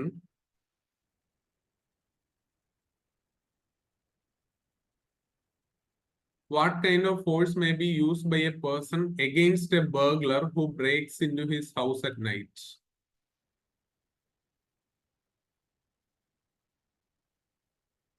idea കിട്ടി. ഇങ്ങനെ അൺബൈസ്ഡ് ചിന്തിക്കാൻ എക്സാം ഹോൾ ടൈം കിട്ടത്തില്ല. അതാ ഞാൻ പറഞ്ഞ, ആ ടൈം വേണ്ട. നമ്മൾ വായിക്കുക.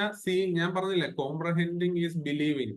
നിങ്ങൾ എന്ത് കോംപ്രഹെൻഡ് ചെയ്ത് ആ സാധനം ബിലീവ് ചെയ്ത് അപ്പോഴേ എഴുതുക. അല്ല ഇത് ശരിയാണോ അതോ മറ്റേതാണോ എന്ന് വിചാരിച്ച് ആലോചിച്ച് പിന്നെ സമയം കൊടുക്കാനില്ല. ഫസ്റ്റ് ഐഡിയ നിങ്ങൾക്ക് എന്ത് കിട്ടുന്ന ആ സാധനം എഴുതി പോകും. അതങ്ങനെ എഴുതി എന്ന് പറഞ്ഞ് അവര് ക്യാപിറ്റൽ പണിഷ്മെന്റ് ഒന്നും തരത്തില്ല, അല്ലെങ്കിൽ മാർക്ക് കിട്ടുകയൊക്കെ ചെയ്യും. അങ്ങനെ പ്രശ്നമൊന്നുമില്ല. What kind of force may be used by a person against a burglar who breaks in to his house at night?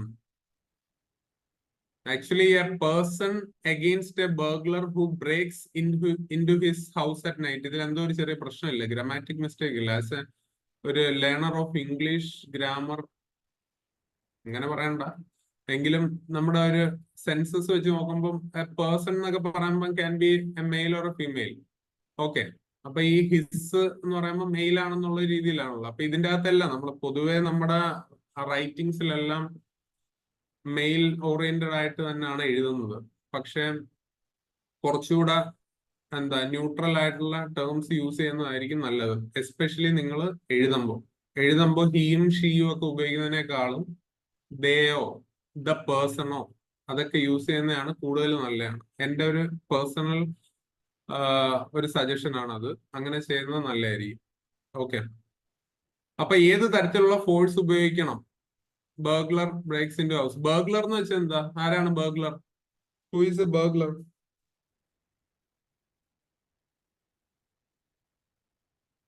Burglar എന്ന് വെച്ചാൽ കവർച്ചക്കാരൻ. വീടൊക്കെ പൊളിച്ചകത്ത് കയറുന്ന ടീംസ് ഉണ്ടല്ലോ, അവരെയാണ് ബർഗ്ലർ എന്ന് പറയുന്നത്. നമ്മള് ഇല്ലീഗലി ഒരു ബിൽഡിങ്ങില് ഒരു ക്രൈം നടത്താൻ വേണ്ടി, crime in the sense that most probably theft നടത്താൻ വേണ്ടി കയറുന്ന ആൾക്കാരെയാണ് നമ്മൾ ബർഗ്ലർ എന്ന് പറയുന്നത്. Stolen game, thief. സിമ്പിൾ ആയിട്ട് പറയുകയാണെങ്കിൽ തീഫ് എന്ന് പറയാം. തീഫിന്റെ സ്പെല്ലിംഗ് ഒന്നും തെറ്റല്ലേ? Okay, anyway intruder, yeah, to steal something, get in to summon house, അത് തന്നെ. ഓക്കെ, അപ്പൊ നമ്മുടെ ഒരു ഇത് വെച്ചിട്ട് എഴുതാനല്ല, ഇവിടെ എന്തെങ്കിലും കൊടുത്തിട്ടുണ്ടോ എന്ന് നോക്കാം. ആദ്യത്തെ 2 പാരഗ്രാഫിൽ നമ്മൾ അതിനെപ്പറ്റി ഒന്നും കണ്ടില്ല. രണ്ടാമത്തെ പാരഗ്രാഫിൽ നമ്മൾ ഇതിനെപ്പറ്റി എന്തെങ്കിലും കണ്ടോ? ഇല്ലല്ലോ. സെൽഫ് ഡിഫൻസിന്റെ എക്സ്പ്ലനേഷനും ആ കാര്യങ്ങളൊക്കെയാണ് കൊടുത്തേക്കുന്നത്. മൂന്നാമത്തെ പാര നോക്കാം. The doctrine of self-defense is usually based on what a person reasonably believes. നേരത്തെ പറഞ്ഞ reasonable beliefന്റെ explanation ആണെന്ന് തോന്നുന്നു. This means that it's possible to act legally in self-defense even if you are mistaken about the threat. ഒരു second, question എന്തായിരുന്നു? Okay, burglar അല്ല.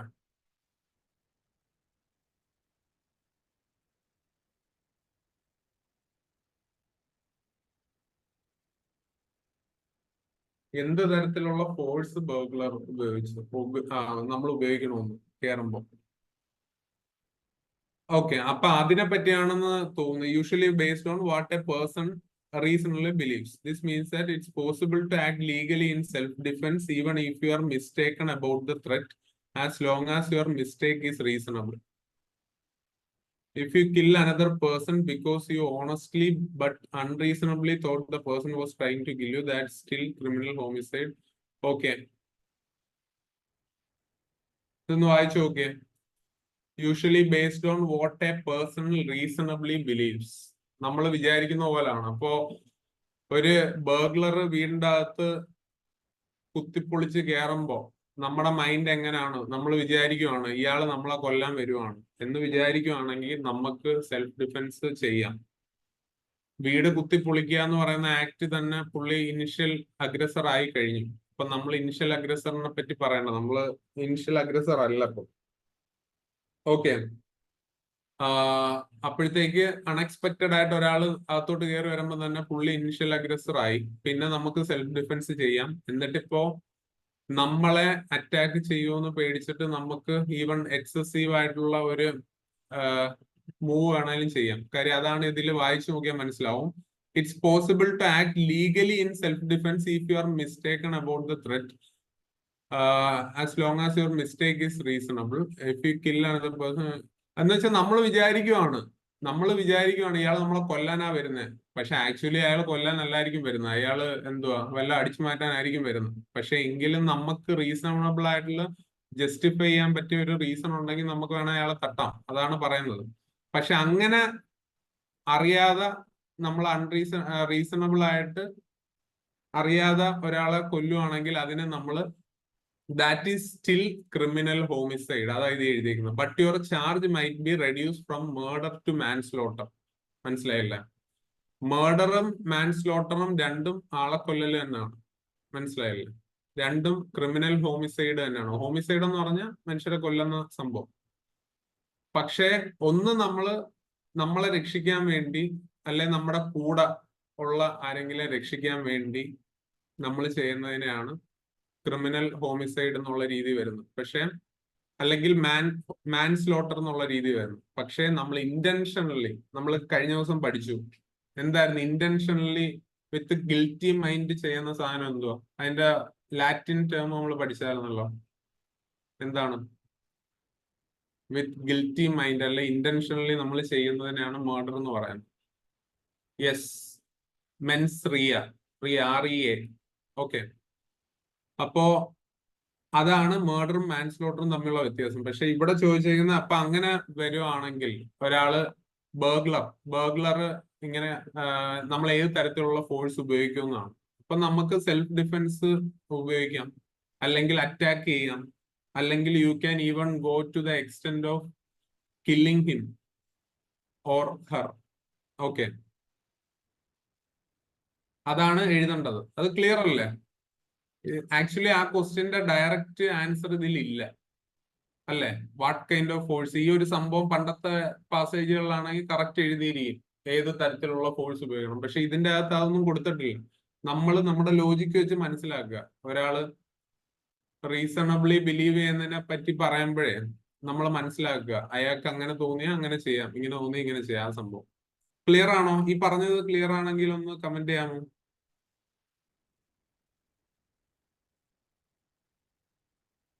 Okay sir, clear ആയില്ല.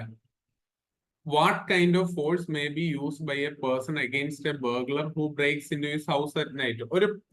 ഒരു മനുഷ്യന്റെ വീട്ടിന്റെ അകത്ത് കുത്തിപ്പൊളിച്ച് കയറുമ്പോഴത്തേക്ക് ഏത് തരത്തിലുള്ള ഫോഴ്സ് ഒരു പേഴ്സൺ ഉപയോഗിക്കാന്നല്ല ചോദിച്ചേക്കുന്നത്. നമ്മൾ അവിടെ വ്യക്തമായിട്ട് അത് കൊടുത്തിട്ടില്ല. അവിടെ കൊടുത്തേക്കുന്നത് എന്താന്ന് പറഞ്ഞു കഴിഞ്ഞാൽ എന്താ, ഒരു മനുഷ്യന് എന്ത് ചെയ്യാം, is based on what a person reasonably believes. നമുക്ക് ജസ്റ്റിഫൈ ചെയ്യാൻ പറ്റുന്ന ഒരു റീസൺ ഉണ്ടെങ്കിൽ സെൽഫ് ഡിഫെൻസ് ഉപയോഗിക്കാം. അപ്പൊ ഇവിടെ എന്താ ജസ്റ്റിഫൈ ചെയ്യാൻ പറ്റുന്ന റീസൺ? അയാൾ ബർഗ്ലർ ആണ്, അയാൾ കുത്തിപ്പൊളിച്ച് വീടിന്റെ അകത്ത് കയറി എന്ന് പറയുന്നതാണ് അവിടുത്തെ ഒരു റീസണബിൾ ആയിട്ടുള്ള, അയാൾക്ക് ജസ്റ്റിഫൈ ചെയ്യാൻ പറ്റുന്ന സാധനം. അതുകൊണ്ടാണ് നമ്മൾ സെൽഫ് ഡിഫെൻസ് ഉപയോഗിക്കുന്നത്. ക്ലിയർ ആണോ? ഓക്കെ ഓക്കെ ഓക്കെ, നമ്മൾ അത്ര അറിഞ്ഞാൽ മതി അവിടെ. ഇനി അടുത്ത question, is preemptive action in self defence permitted? ഇപ്പൊ അഗെയിൻ അടുത്തൊരു വേർഡ്, പുതിയ വേർഡ് വരും, പ്രീഎംപ്റ്റീവ് ആക്ഷൻ. ഈ പ്രീഎംപ്റ്റീവ് എന്ന് പറയുന്ന വേർഡിന്റെ മീനിങ് അറിയാത്ത ഒരാൾക്ക് പെട്ടെന്ന് പെടത്തില്ലേ? എവിടുന്ന് വെട്ടിയൊട്ടിക്കും? പ്രീഎംപ്റ്റീവ് എന്ന് പറയുന്ന സാധനം നമ്മുടെ ഈ പാരഗ്രാഫിന്റെ അകത്തുണ്ടോ എന്ന് നോക്കണം. ഉണ്ടെങ്കിൽ എടുത്ത് വെക്കാം. ഫസ്റ്റ് പാര, സെക്കൻഡ് പാര കഴിഞ്ഞു, നമ്മൾ തേർഡ് പാരയാണ് ഇപ്പം അതിന്റെ അകത്തുനിന്ന് ഒപ്പിച്ചത്. പക്ഷെ ഇതിന്റെ അകത്തും ഉള്ള കാര്യമല്ലെന്ന് തോന്നുന്നു. പ്രീഎംപ്റ്റീവ് ആക്ഷനെ പറ്റിയൊക്കെയാ പറയുന്നത്. നമുക്ക് അടുത്ത പാര വായിച്ചു നോക്കാം. The doctrine of self-defense can be used in defense not only of yourself but also of others. അപ്പൊ സെൽഫ് ഡിഫെൻസിന്റെ വേറൊരു ആസ്പെക്ട് കൂടെ പറയുക. സെൽഫ് ഡിഫെൻസ് നമുക്ക് വേണ്ടി മാത്രമല്ല, വേറെ ആൾക്കാർക്കും വേണ്ടി ഉപയോഗിക്കാം. The law has long taken the position that you are never allowed to take another person's life on the ground of necessity.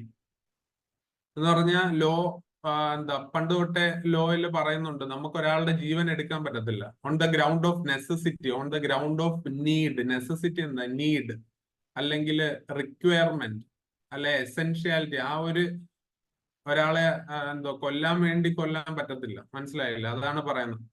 But this means that even if killing one person will save another person's life or 10 lives or 100 lives, you can't do it. ഈ correct necessity കൊണ്ട് ആളെ കൊല്ലരുത് എന്ന് പറയുന്നതിന്റെ detailed main എന്താ ഉദ്ദേശിച്ചേക്കുന്നുള്ള അടുത്ത sentence വ്യക്തമായിട്ട് പറയുന്നുണ്ട്. നിങ്ങൾക്ക് ഇപ്പൊ ഒരാളെ രക്ഷിച്ചാല് അല്ലെങ്കിൽ ഒരാളെ കൊന്നു കഴിഞ്ഞാൽ 10 പേരെ അല്ലെങ്കിൽ 100 പേരെ രക്ഷിക്കാം എന്ന് പറഞ്ഞാൽ പോലും നിങ്ങൾക്ക് കൊല്ലാനുള്ള അധികാരമില്ല. അങ്ങനെയുള്ള ഒരു അധികാരം ആകെ സിനിമയിലൊക്കെ ഉള്ള വിജയൊക്കെ പോലുള്ള ആൾക്കാർക്ക് മാത്രമേ ഉള്ളൂ. അപ്പോ ആ കാര്യം നിങ്ങൾ ശ്രദ്ധിക്കുക. This means that even if killing one person will save another person's life or 10 lives or 100 lives, you can't do it.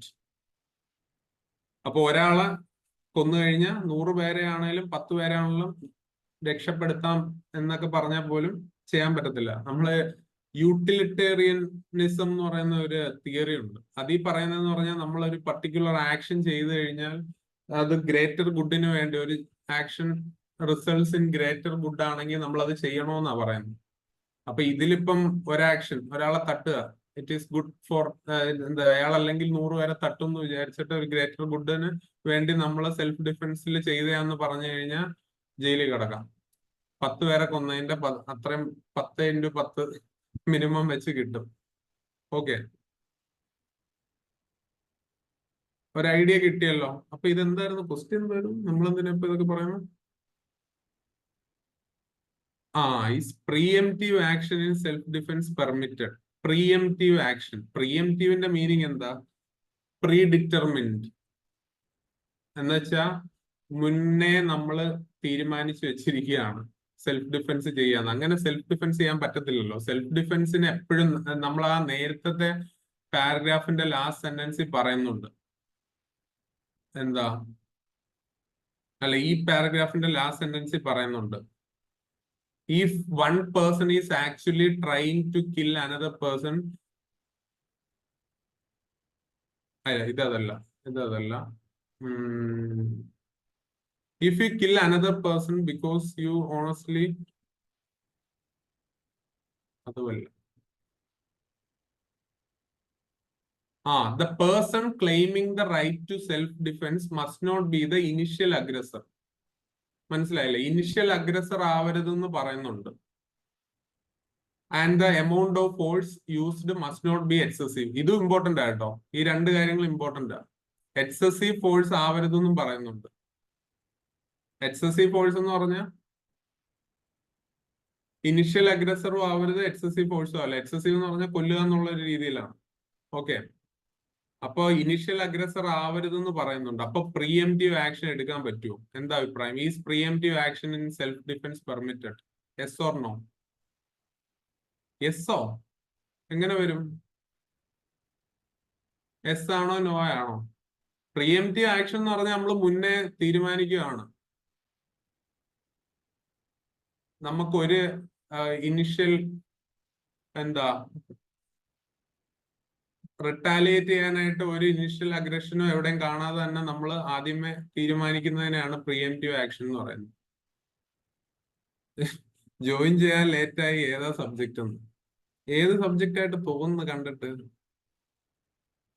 ഇപ്പൊ വേറെ എന്തെങ്കിലും പറഞ്ഞു കഴിഞ്ഞാലും കുഴപ്പമില്ല, ഞാൻ അതൊരു ക്രെഡിറ്റ് ആയിട്ട് അങ്ങ് എടുക്കും. നോ,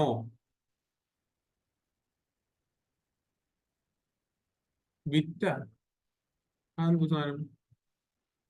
നോയലിന് മനസ്സിലായോ?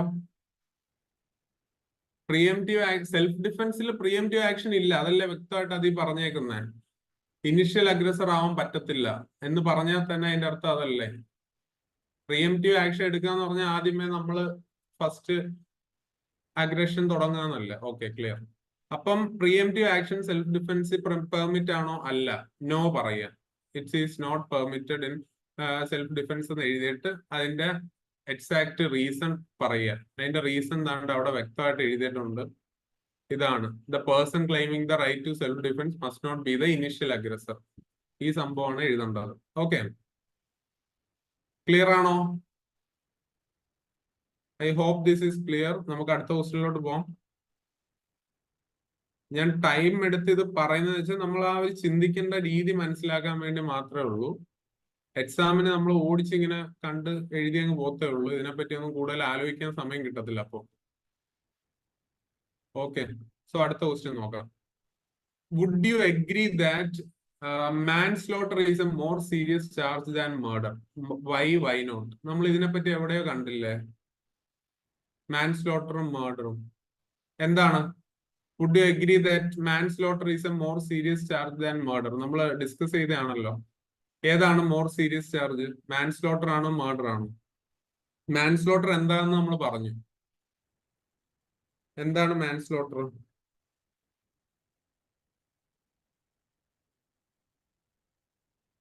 നമ്മൾ ഓണസ്റ്റ് ആയിട്ടുള്ള ഒരു റീസണബിൾ, ഓണസ്റ്റ് ആയിരിക്കും പക്ഷെ അൺറീസണബിൾ ആയിട്ടുള്ള ഒരു ഇതായിരിക്കും.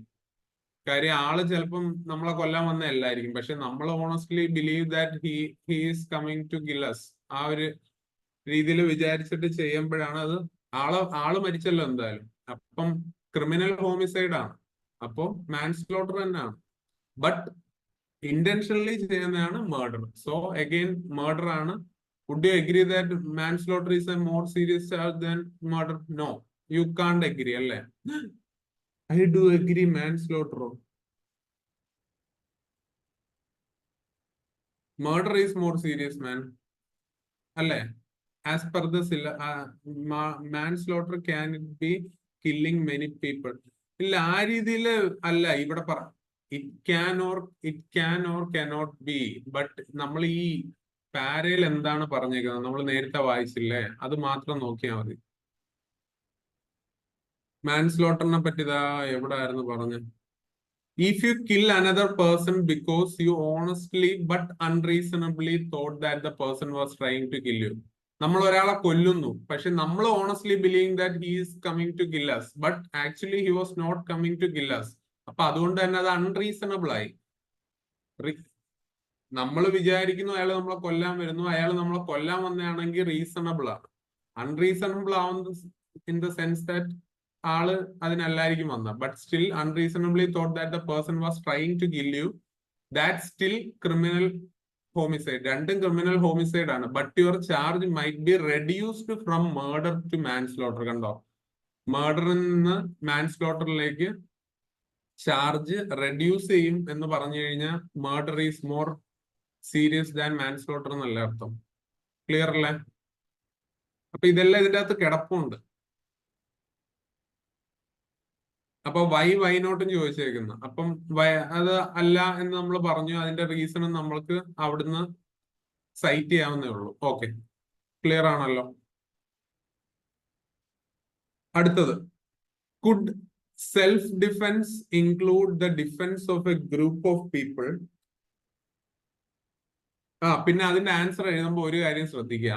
Would you agree that manslaughter is a more serious charge? അപ്പൊ നമുക്ക് പറയാം both manslaughter and murder are എന്താ ക്രിമിനൽ ഹോമിസൈഡ്സ് അല്ലേ? But if you had to kill someone on the basis of എന്താ self defence, it would be considered as manslaughter rather than murder. അപ്പോ ആദ്യം നമ്മൾ എഴുതുക no murder is a more serious charge than manslaughter എന്ന് എഴുതുക. എന്നിട്ട് അടുത്ത സെന്റൻസിൽ മറ്റത് എഴുതുക. അപ്പൊ ആ രീതിയിൽ അപ്രോച്ച് ചെയ്യുക. ഓക്കെ, അപ്പൊ ഇവിടൊക്കെയാണ് നമ്മൾ ആ കഴിഞ്ഞ ദിവസം പഠിച്ച ക്രിമിനൽ ഇന്റന്റിന്റെയും ഒക്കെ ആപ്ലിക്കേഷൻ വരുന്നത്, എസ്പെഷ്യലി ഈ സെൽഫ് ഡിഫെൻസിന്റെ കാര്യം പറയുന്നത്. ഓക്കെ, ഇനി നമുക്ക് അടുത്ത ക്വസ്റ്റ്യൻ നോക്കാം. Could self defence include the defence of a group of people apart from or in addition to oneself?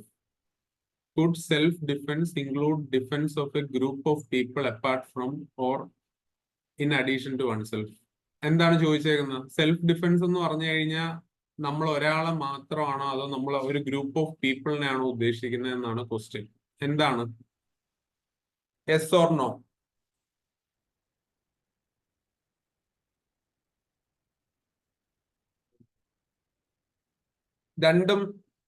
രണ്ടും ആണ് ഉദ്ദേശിക്കുന്നെങ്കിൽ എസ് എന്ന് പറയാം. അല്ലാതെ നമ്മുടെ മാത്രമാണെങ്കിൽ നോ പറയാം. സെൽഫ് ഡിഫെൻസ് എന്ന് പറഞ്ഞ് എസ് ആണോ നോ ആണോ? എസ് എന്ന് പറഞ്ഞാൽ രണ്ടും ഉണ്ട്, നോ എന്ന് പറഞ്ഞാൽ നമ്മളെ മാത്രമേ ഉള്ളൂ. Yes no yes no yes no രണ്ട് ഓപ്ഷനേ ഉള്ളൂ. എല്ലാരും എല്ലാം പറയുന്നുണ്ട്. യാ, നന്നായിട്ടൊന്ന് മനസ്സിലാക്കിയിട്ട് പറഞ്ഞേ. നമുക്ക് നേരെ പാരഗ്രാഫിൽ പോവാം. ഗ്രൂപ്പ് ഓഫ് പീപ്പിളിനെ സെൽഫ് ഡിഫെൻസിന്റെ അകത്ത് കണക്കാക്കാൻ പറ്റുമോ? നമ്മൾ നേരത്തെ ഒരു സെന്റൻസ് അവിടെ വായിച്ചില്ലായിരുന്നു.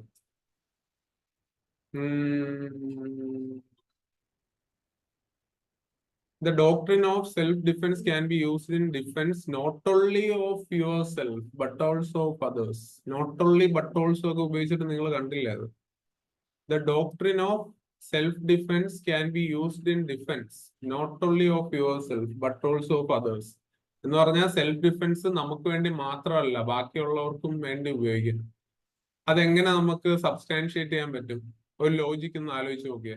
നേരത്തെ കാര്യം തന്നെ ആലോചിച്ച് നോക്കിയേ. ഇപ്പൊ ഒരു ബർഗ്ലർ വീട്ടിൽ കയറും, ഒരു കള്ളൻ വീട്ടിൽ കയറുന്നു. ആള് കയറി വരുമ്പോ നമ്മള് പേടിക്കുവാണ്, നമ്മളെയും തട്ടും, നമ്മുടെ കൂടെ ഉള്ളവരെ എല്ലാം തട്ടും എന്ന് വിചാരിച്ച് നമുക്ക് സെൽഫ് ഡിഫെൻസ് ചെയ്തുകൂടെ? അപ്പോ പ്രീവിയസ് ക്ലാസ് യൂട്യൂബിൽ അപ്ലോഡ് ചെയ്യും. പക്ഷെ എനിക്ക് തോന്നുന്നു ഇപ്പോ നമ്മുടെ LSGSന്റെ ഒക്കെ ഇത് നടക്കുന്നതുകൊണ്ട് അപ്ലോഡ് ചെയ്യാത്തതാണ്. പക്ഷെ അപ്ലോഡ് ചെയ്തോളൂ. ഇപ്പം എല്ലാരും അതിന്റെ പുറകല്ലേ, അത് കഴിയുമ്പോഴത്തേക്ക് അപ്ലോഡ് ചെയ്യും. ചോദിച്ചാൽ മതി, അന്വേഷിച്ചാൽ മതി, അവർ പറയാം ഇപ്പൊ അപ്ലോഡ് ചെയ്യുന്നു. Doctrine of self defence can be used in defence not only of yourself but also of others. അപ്പൊ അതല്ലേ ചോദിച്ചേക്കുന്ന ക്വസ്റ്റ്യൻ എന്തായിരുന്നു?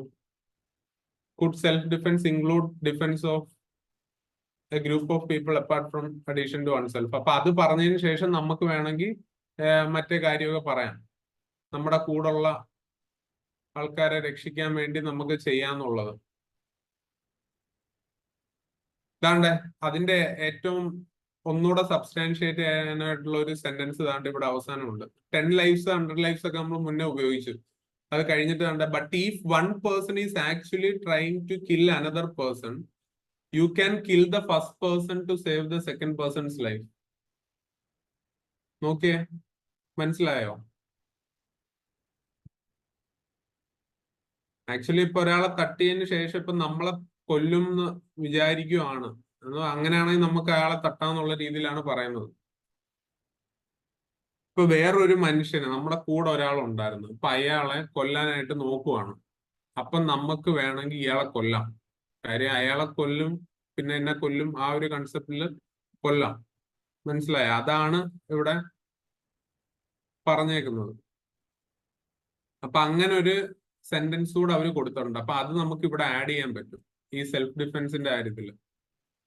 ഗ്രൂപ്പ് ഓഫ് പീപ്പിളിന്റെ കാര്യത്തിന്റെ അകത്ത് ആ കാര്യം കൂടെ ആഡ് ചെയ്യാൻ പറ്റും. പക്ഷേ അവിടെ തന്നെ നമുക്ക് എടുത്തു പറയാം, ഒരിക്കലും ഒരു നീഡ് അല്ലെങ്കിൽ ഒരു നെസസിറ്റി അല്ലെങ്കിൽ ഒരു റിക്വയർമെന്റിന്റെ ഭാഗമായിട്ട് ഒരാളെ രക്ഷിക്കാൻ വേണ്ടി 10 പേരെ 100 പേരെ രക്ഷിക്കാൻ വേണ്ടി ഈ ഒരു ത്രെറ്റ് ഇല്ലാത്ത സമയം കയറി ആരെയും കൊല്ലാൻ പറ്റത്തില്ല എന്ന് വ്യക്തമായിട്ട് പറയുകയും ചെയ്തിട്ടുണ്ട്. ഓക്കെ, അതുകൂടെ പറയുമ്പോ കംപ്ലീറ്റ് ആവും. അടുത്ത ക്വസ്റ്റ്യൻ നോക്കാം. ക്ലിയർ അല്ലേ? Is the law clear on the necessity of killing a person? Necessity of killing a person to save others. Is the law clear on the necessity of killing a person to save others? Clear ആണോ? Necessity of killing a person to save others. ഞാൻ പറഞ്ഞു നേരത്തെ, നമ്മൾ ഇപ്പം discuss ചെയ്ത കാര്യം തന്നെയാണ്. Necessity of killing, ദാണ്ടെ നെസസിറ്റി നമ്മൾ കീവേഡ് പെട്ടെന്ന് സ്പോട്ട് ചെയ്ത്. The law has long taken the position that that you are never allowed to take another person's life on the ground of necessity. On the ground of necessity നമുക്ക് ഒരാളുടെ ജീവൻ എടുക്കാനുള്ള അധികാരം ഇല്ല എന്ന് ലോയിൽ പണ്ടോട്ടെ പറയുന്നുണ്ട്. But this means that even if killing one person will save another person's life or 10 പേരുടെ 100 പേരുടെ ജീവൻ രക്ഷിക്കും എന്ന് പറഞ്ഞാൽ പോലും you can do it.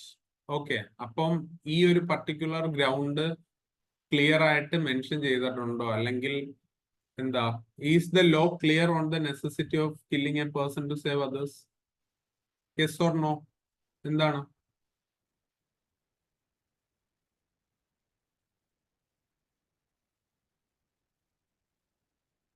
Yes. അപ്പോ അത് ആ കാര്യത്തിൽ ലോ ക്ലിയർ ആണ്. ലോ ക്ലിയർ ആയിട്ട് പറയുന്നുണ്ട്, അങ്ങനെ നിങ്ങൾക്കൊരു 10 പേരെ രക്ഷിക്കാൻ വേണ്ടി ഒരാളെ കൊല്ലാൻ പറ്റത്തില്ല. നെസസിറ്റി എന്ന് പറഞ്ഞു കഴിഞ്ഞാൽ നീഡാണ്, ഒരിക്കലും നമ്മൾ സെൽഫ് ഡിഫെൻസ് ആയിട്ട് പറയാൻ പറ്റത്തില്ല, അല്ലേ? അതൊരു റിട്ടാലിയേഷൻ, ഒരു വെഞ്ചൻസോ അല്ല ആ രീതിയിലൊക്കെ അതിനെ എടുക്കാൻ പറ്റത്തുള്ളൂ. ആ രീതിയിൽ പിൻകാലത്ത് അതിനുശേഷം വേണമെങ്കിൽ നമുക്കത് കഴിഞ്ഞിട്ടുള്ള പാരഗ്രാഫ് അതിനെപ്പറ്റി എന്തെങ്കിലും പറയാൻ നോക്കാം. The traditional definition requires that അതാണ്ട് അതിനെപ്പറ്റി ഒന്നുകൂടെ ഡീറ്റെയിൽ ആയിട്ട് അടുത്ത പാരഗ്രാഫിൽ പറയുന്നുണ്ട്. The traditional definition of self defence requires that the perceived threat be imminent. നമ്മൾ പറയുന്നുണ്ട് സെൽഫ് ഡിഫെൻസിന്റെ ഏറ്റവും വലിയ റിക്വയർമെന്റ് എന്താന്ന് പറഞ്ഞാൽ ത്രെറ്റ് ഇമ്മിനന്റ് ആയിരിക്കണം. Threat should be about to happen, അല്ലെ ത്രെറ്റ് ഇപ്പം നടക്കണം എന്നുള്ള ഒരു സിഗ്നൽ കിട്ടണം. This means you can't act in self defence prematurely. Okay, നമ്മൾ നേരത്തെ എഴുതിയ ഒരു ക്വസ്റ്റ്യൻ ആൻസർ ഇവിടെയും കിടപ്പുണ്ട്. Okay, this means you can't act in self defence prematurely. നമ്മൾ പ്രീഎംറ്റീവ് ആക്ഷൻ എടുക്കാൻ പറ്റുമെന്ന് ചോദിച്ചില്ല നേരത്തെ. പ്രീഎംറ്റീവ് ആക്ഷൻ എടുക്കാൻ പറ്റത്തില്ല. അതിന്റെ ഒരു റീസൺ താണ്ട് ഇവിടെ കൊടുത്തിട്ടുണ്ട്. Killing someone because you believe they are likely to attack you in the future. അപ്പൊ രണ്ട് രീതിയിലും നമുക്ക് സെൽഫ് ഡിഫെൻസ് ഉപയോഗിക്കാൻ പറ്റത്തില്ല. പ്രീമെച്യൂർലി ഉപയോഗിക്കാനും പറ്റത്തില്ല, എന്ന് വെച്ചാൽ നേരത്തെ കയറി സെൽഫ് ഡിഫെൻസ് ഉപയോഗിക്കാനും പറ്റത്തില്ല. അപ്പൊ പ്രീഎംറ്റീവ് ആയിട്ട് ഉപയോഗിക്കാൻ പറ്റത്തില്ല. കില്ലിംഗ് സംവൺ എന്താ because you believe they are likely to attack you in future, അത് ഓക്കെ. അതുപോലെ തന്നെ nor can you act in self defence belatedly, killing them after the attack is over and you are no longer in any immediate danger. അപ്പൊ immediate danger ഉള്ള സമയത്ത് മാത്രമേ നമുക്ക് self defence ഉപയോഗിക്കാൻ പറ്റത്തുള്ളൂ. അല്ലാതെ പ്രീഎംറ്റീവ് ആയിട്ടല്ലേ പ്രീമെച്യൂർലി ഉപയോഗിക്കാൻ പറ്റത്തില്ല.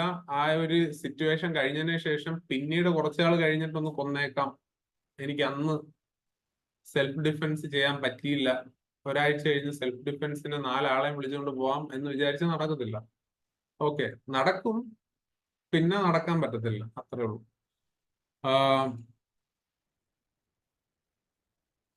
അപ്പോ നമ്മൾ നേരത്തെ എഴുതിയ ഒരു ആൻസറിന്റെ ക്വസ്റ്റ്യന്റെ ഒരു ആൻസറിന് സബ്സ്റ്റാൻഷിയേറ്റ് ചെയ്യാനുള്ള ഒരു പോയിന്റ് ഇവിടെ ഉണ്ട്. ആ പ്രീഎംറ്റീവ് ആക്ഷന്റെ ക്വസ്റ്റ്യൻ ചോദിച്ചു കഴിഞ്ഞാൽ ഇവിടെ നമുക്ക് ഈ ഒരു പോയിന്റ് ആഡ് ചെയ്യാം. എനിവേ, അപ്പൊ ഈസ് ബിലേറ്റഡ്, അപ്പൊ is the law clear on the necessity of killing a person to save others നമ്മൾ പറഞ്ഞു. ഇനി അടുത്ത is belated self defence permitted, നമ്മൾ ഇപ്പം ഡിസ്കസ് ചെയ്ത കാര്യമാണ്. ബിലേറ്റഡ് സെൽഫ് ഡിഫെൻസ് പെർമിറ്റഡ് ആണോ?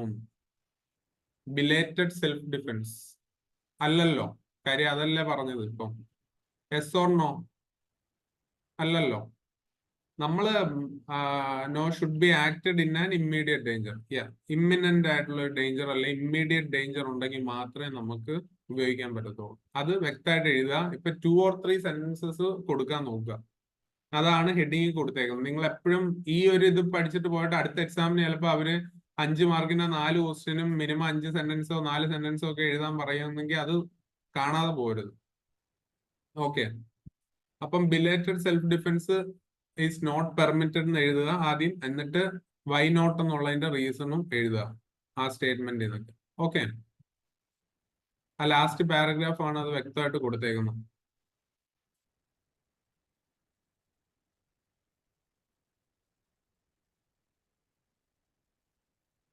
എനിവേ, നമുക്ക് അടുത്ത ക്വസ്റ്റ്യനിലോട്ട് പോവാം.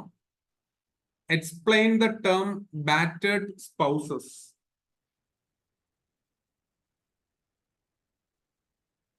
ബാറ്റേഡ് സ്പൗസസ് ഇതെവിടെ കൊടുത്തേക്കുന്ന കണ്ടായിരുന്നു എവിടെയെങ്കിലും?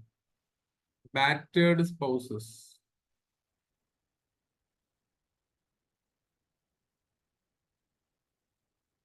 Related issues include battered spouse syndrome, the duty of retreat, and police use of deadly force. Actually ഇതിനെപ്പറ്റി ഒന്നും പറയുന്നില്ല അല്ലെ. Criminal law tries to strike a balance between those who are threatened and those who believe they are threatened. എന്നിട്ട് it's A doctrine of self defence എന്ന് മാത്രമേ പറയുന്നുള്ളൂ. പിന്നെ അതുപോലെ റിലേറ്റഡ് ആയിട്ടുള്ള ഇഷ്യൂസ് ആയിട്ടേ പറയുന്നുള്ളൂ.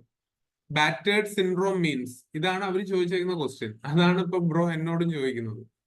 അപ്പോ അതെന്താണെന്ന് നമുക്ക് എന്തെങ്കിലും ഐഡിയ കിട്ടുന്നുണ്ടോ എന്ന് നോക്കാം. ബാറ്റേഡ്, ഇപ്പൊ ബാറ്റർ എന്ന് വെച്ചാൽ എന്താ? ഇപ്പൊ നമുക്ക് പേഴ്സണലി ഇതിന്റെ ബാറ്റേഡ് സ്പൗസ് സിൻഡ്രോം എന്താന്ന് അറിയത്തില്ല.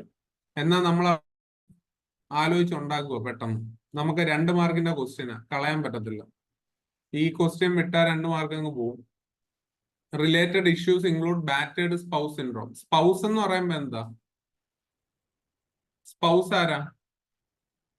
സ്പൗസ് എന്ന് പറഞ്ഞാൽ ഹസ്ബൻഡ് ഓർ വൈഫ്, അത് ശ്രദ്ധിക്കുക. Can be can be A partner. Partner ആവാം, ആരും ആവാം, ഹസ്ബൻഡും ആവാം, വൈഫും ആവാം. പാർട്ട്ണർ ഉപയോഗിക്കുന്നതാണ് ബെറ്റർ.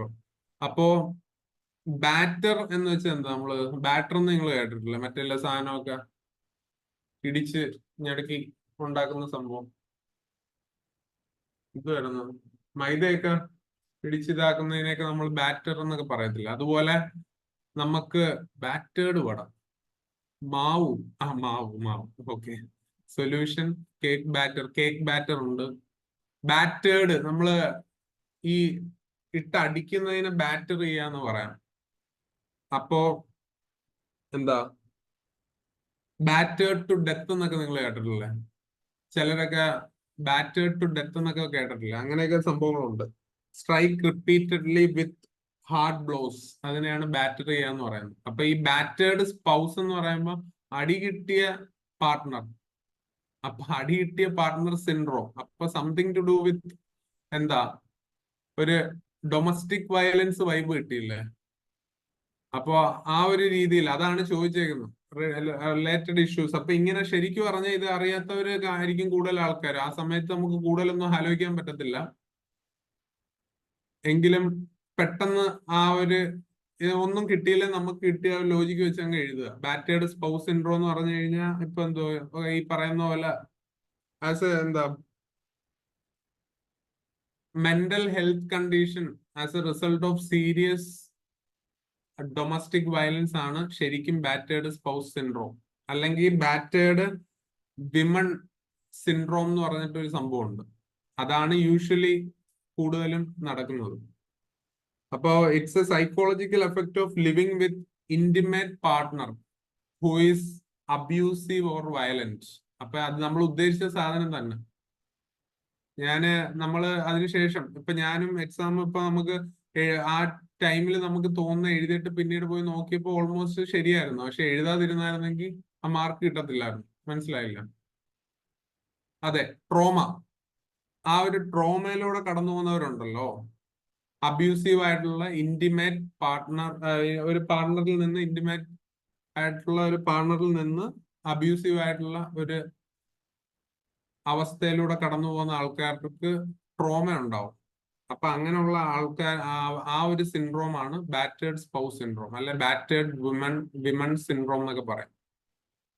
അപ്പൊ അതാണ് ചോദിച്ചേക്കുന്നത്. അപ്പൊ അത് നമുക്ക് ഇഷ്ടമുള്ള രീതിയിൽ എഴുതുക. ആ സമയത്ത് എന്താണ് മനസ്സിൽ വരുന്നത് ആ രീതി എഴുതുക. ഇങ്ങനെയുള്ള ക്വസ്റ്റ്യൻസ് ഉണ്ട്, വേഗ് ഓർ ഇൻഡയറക്റ്റ് ഓർ ഞാൻ ആദ്യം പറഞ്ഞേക്കുന്ന പോലെ എന്താ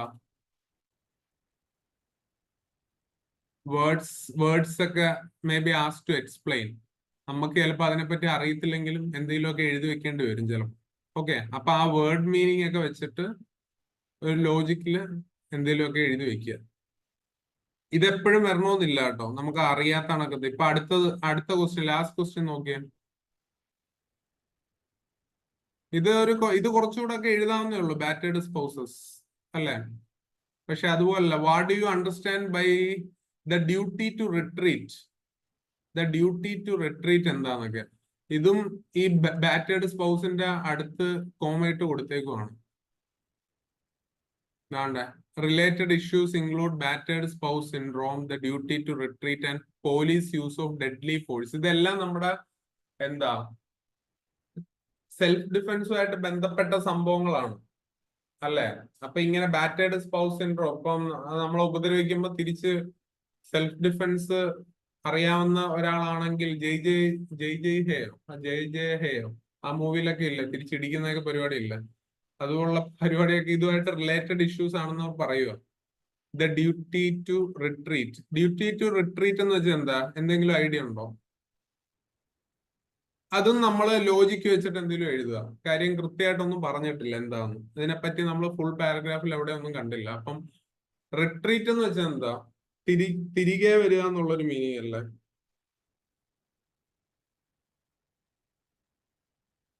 കോൾ ഓഫ്, പിൻവാങ്ങുക. യെസ്, റിട്രീറ്റ് എന്ന് പറഞ്ഞു കഴിഞ്ഞാൽ പിൻവാങ്ങുക. അപ്പൊ എന്താണ് സംഭവം? എങ്ങനെ നമുക്ക് എഴുതാം? നമുക്ക് ശരിക്കും പറഞ്ഞ ഡ്യൂട്ടി ടു റിട്രീറ്റ് എന്ന് പറഞ്ഞു കഴിഞ്ഞാൽ ഈ നേരത്തെ പറഞ്ഞ കാര്യം തന്നെയാണ്. സെൽഫ് ഡിഫൻസിന്റെ ഭാഗമായിട്ട് നമുക്ക് ചില സമയങ്ങളിൽ ഈ എക്സസീവ് ആയിട്ടുള്ള അല്ലെങ്കിൽ ബ്രൂട്ടൽ ആയിട്ടുള്ള അല്ലെങ്കിൽ ലീത്തൽ ആയിട്ടുള്ള അല്ലെങ്കിൽ ഫെയ്റ്റൽ ആയിട്ടുള്ള ഫോഴ്സ് ഉപയോഗിക്കാണ്ടാതെ നമുക്ക് സേഫ്റ്റി പ്ലേസിലോട്ട് മാറാൻ പറ്റിയ സിറ്റുവേഷൻസ് ഉണ്ട്. ഈ ഫുൾ ക്വസ്റ്റ്യൻസിൽ 10ാമത്തെ ഈ ഡ്യൂട്ടി ടു റിട്രീറ്റ് ആണ് എനിക്ക് കണ്ടതിൽ കുറച്ച് ഡിഫിക്കൽട്ട് ആയിട്ട് തോന്നിയത്. അപ്പൊ ശരിക്കും പറഞ്ഞാൽ അതെന്ന് പറഞ്ഞു കഴിഞ്ഞാൽ നമ്മൾ തന്നെ retreat to a place of safety, അതാണ് ഡ്യൂട്ടി ടു റിട്രീറ്റിന്റെ ശരിക്കുള്ള മീനിങ്. നമ്മൾ റെസ്പോണ്ട് ചെയ്യാതെ retreat to a place of safety, അതിനെയാണ് ഡ്യൂട്ടി ടു റിട്രീറ്റ് എന്ന് പറയുന്നത്. അപ്പൊ എന്ന് പറഞ്ഞാൽ എല്ലാ സിറ്റുവേഷനിലും നമ്മൾ സെൽഫ് ഡിഫൻസ് നടത്തേണ്ട കാര്യമില്ല. ചില സിറ്റുവേഷനിൽ നമുക്ക് അവിടുന്ന് രക്ഷപ്പെടാം. അങ്ങനെയുള്ള സാഹചര്യങ്ങൾ ഉണ്ടെങ്കിൽ രക്ഷപ്പെടുക. അപ്പൊ ഫോർ എക്സാമ്പിൾ നമ്മള് ആ ഒരു ആന വരുമ്പോ എന്ത് ചെയ്യും എന്നൊക്കെ ചോദിക്കത്തില്ലേ? അപ്പൊ ആന വരുമ്പോ നമ്മൾ എന്ത് ചെയ്യണം? അടുത്തോട്ട് പോയി എന്നിട്ട് എന്തെങ്കിലും ചെയ്യാൻ പറ്റുമോ? ഒന്നും ചെയ്യാനില്ലല്ലോ. തിരിച്ച് ഓടാനല്ലേ പറ്റത്തുള്ളൂ. 6 ആഗ് ലൈനിൽ ഓടാൻ പറയത്തില്ല. അപ്പം നമുക്ക് ഒരു ഡ്യൂട്ടിയേ ഉള്ളൂ, ഡ്യൂട്ടി ടു റിട്രീറ്റ്. എനിക്ക് പെട്ടെന്ന് ഓർമ്മ വന്ന ഒരു എക്സാമ്പിൾ ആയതുകൊണ്ട് പറഞ്ഞതേ ഉള്ളൂ. ഇത് അങ്ങനെ തമാശയല്ല, കുറച്ച് സീരിയസ് ആയിട്ടുള്ള സംഭവമാണ്. 2 രീതിയിലുള്ള ഒരു യൂസേജ് ഉണ്ട്. ഈ സ്റ്റാൻഡ് യുവർ പൊസിഷനും duty to retreat. Stand your position എന്ന് പറയുന്ന സംഭവമാണ് സെൽഫ് ഡിഫൻസിന്റെ മെയിൻ കാര്യം. ഒരു സിറ്റുവേഷൻ വന്നു കഴിഞ്ഞാൽ നമ്മൾ സെൽഫ് ഡിഫൻസ് ചെയ്യണം എന്നുള്ളതാണ്. സ്റ്റാൻഡ് യുവർ ഹോൾഡ് എന്നോ അങ്ങനെ എന്തോ പറയുന്ന ഒരു സംഭവം ഉണ്ട്. പക്ഷെ അതിന് വിപരീതമായിട്ടുള്ളതാണ് duty to retreat. Just for the information പറഞ്ഞു എന്നേ ഉള്ളൂ. അതൊന്നും വലിയ കാര്യമില്ല. എങ്കിലും നമ്മളെ ഒരു ബേസിക് ലോജിക്ക് വെച്ചിട്ട് നമ്മൾ എക്സാമിന് ഇരിക്കുമ്പോൾ റിട്രീറ്റ്, അപ്പൊ നമ്മള് പ്രശ്നം ഉണ്ടാക്കാതെ തിരിച്ചു പോവാ, ആ രീതിയിൽ എന്തെങ്കിലുമൊക്കെ എഴുതി വെക്കാം. മേ ബി 1 മാർക്ക് കിട്ടിയാൽ അത് മതി. 1 മാർക്ക് കൊണ്ട് കളി മാറും. അതുകൊണ്ട് ആൻസേഴ്സ് വിടാതിരിക്കുക, മാക്സിമം അറ്റൻഡ് ചെയ്യുക, അങ്ങനെ ചെയ്യാൻ നോക്കുക. അപ്പൊ എന്തായാലും ഈ കഴിഞ്ഞ വട്ടത്തെ ക്വസ്റ്റ്യൻ വായിച്ചപ്പോൾ നിങ്ങൾക്ക് ഒരു ഐഡിയ കിട്ടിയായിരിക്കും എന്ന് ഞാൻ വിചാരിക്കുന്നു. ഇത് ലാസ്റ്റ് ക്വസ്റ്റ്യൻ ആയിരുന്നു. അപ്പൊ what do you understand by duty to retreat ആ ചോദിച്ചേക്കുന്നത്. അപ്പൊ അത് ഒറിജിനൽ ഡ്യൂട്ടി ടു റിട്രീറ്റ് എന്താന്ന് പോലും അല്ല അത് ചോദിച്ചേക്കുന്നത്. വാട്ട് ഡു യു അണ്ടർസ്റ്റാൻഡ്, നമുക്ക് എന്താ അത് വായിച്ചപ്പോൾ മനസ്സിലായി, അത് അങ്ങോട്ട് എഴുതി വയ്ക്കുക. അതിന് മാർക്ക് കിട്ടും. Okay. We have to be in a safe place without interfere in to that situation. അത് തന്നെ. If there is a chance to retreat to a safe place, do that എന്നുള്ള ആ ഒരു കോൺസെപ്റ്റ് ആണ് ഡ്യൂട്ടി ടു റിട്രീറ്റ്. ഓക്കെ, ഒരു idea കിട്ടിയോ എങ്ങനെ answer എഴുതണം എന്നുള്ളതില്? ഈ സംഭവം നമ്മൾ 15 മിനിറ്റ് 15-നും 20 മിനിറ്റിനും ഉള്ളിലാണ് എഴുതേണ്ടത്. ഓക്കെ, അതുകൂടെ മനസ്സിലാക്കുക. പക്ഷെ അത് പറ്റാവുന്ന കാര്യമൊക്കെ ഉള്ളൂ. കാര്യം നമ്മൾ പെട്ടെന്ന് നമുക്ക് ഉള്ള ലോജിക്കിൽ എഴുതാൻ നോക്കുക.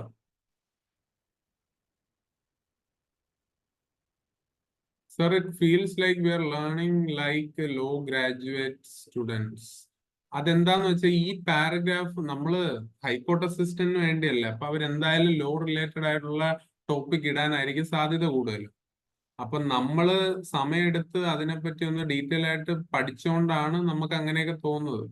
പക്ഷെ ശരിക്കും എക്സാമിന് വന്ന് ഇരിക്കുമ്പോൾ നമുക്ക് ലോ ഗ്രാജുവേറ്റ് പോയിട്ട് ഇംഗ്ലീഷ് അറിയാവുന്ന രീതിയിലെങ്കിലും എഴുതാൻ പറ്റിയാൽ മതി. അപ്പൊ അതൊന്നും ഇപ്പൊ ടെൻഷനൊന്നും അടിക്കണ്ട. ഇതൊക്കെ കൂൾ സംഭവമാണ്. നമ്മൾ ജസ്റ്റ് അത് ആ ചിന്തിക്കേണ്ട രീതിയെ പറ്റിയൊക്കെ ഒന്ന് ഡിസ്കസ് ചെയ്യാൻ വേണ്ടി ഡിസ്കസ് ചെയ്തേ ഉള്ളൂ. അല്ലാതെ ഭയങ്കര ഭീകരതയൊന്നും ഇല്ല ഇതില്. നിങ്ങള് കുറച്ച് സമയം കൊണ്ട് അത് കംപ്ലീറ്റ് ചെയ്യാൻ നോക്കുക. അതാണ് മെയിൻ ആയിട്ട് വേണ്ടത്. മനസ്സിലാക്കാൻ നോക്കുക, കംപ്ലീറ്റ് ചെയ്യാൻ നോക്കുക. ഓക്കെ,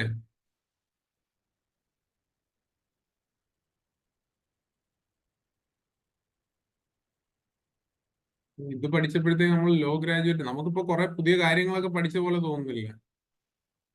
എനിക്ക് പലപ്പോഴും തോന്നിയിട്ടുള്ള ഒരു കാര്യമാണ്, നമ്മൾ ഈ കോംപ്രഹെൻഷൻ അല്ലെ പാസേജ് ഒക്കെ നിങ്ങൾ UPSCയുടെ എക്സാം ആണെങ്കിലും മിക്ക പാസേജ് ഒക്കെ വരുന്ന എക്സാമ്പിളാണെങ്കിലും നോക്കുമ്പോൾ ശരിക്കും പറഞ്ഞാൽ അതിന്റെ ഇന്റൻഷൻ എന്ന് പറഞ്ഞാൽ അത് കോംപ്രഹെൻഡ് ചെയ്തിട്ട് നമ്മൾ ആൻസർ എഴുതുക എന്നുള്ളതാണ് അതിന്റെ ഇന്റൻഷൻ.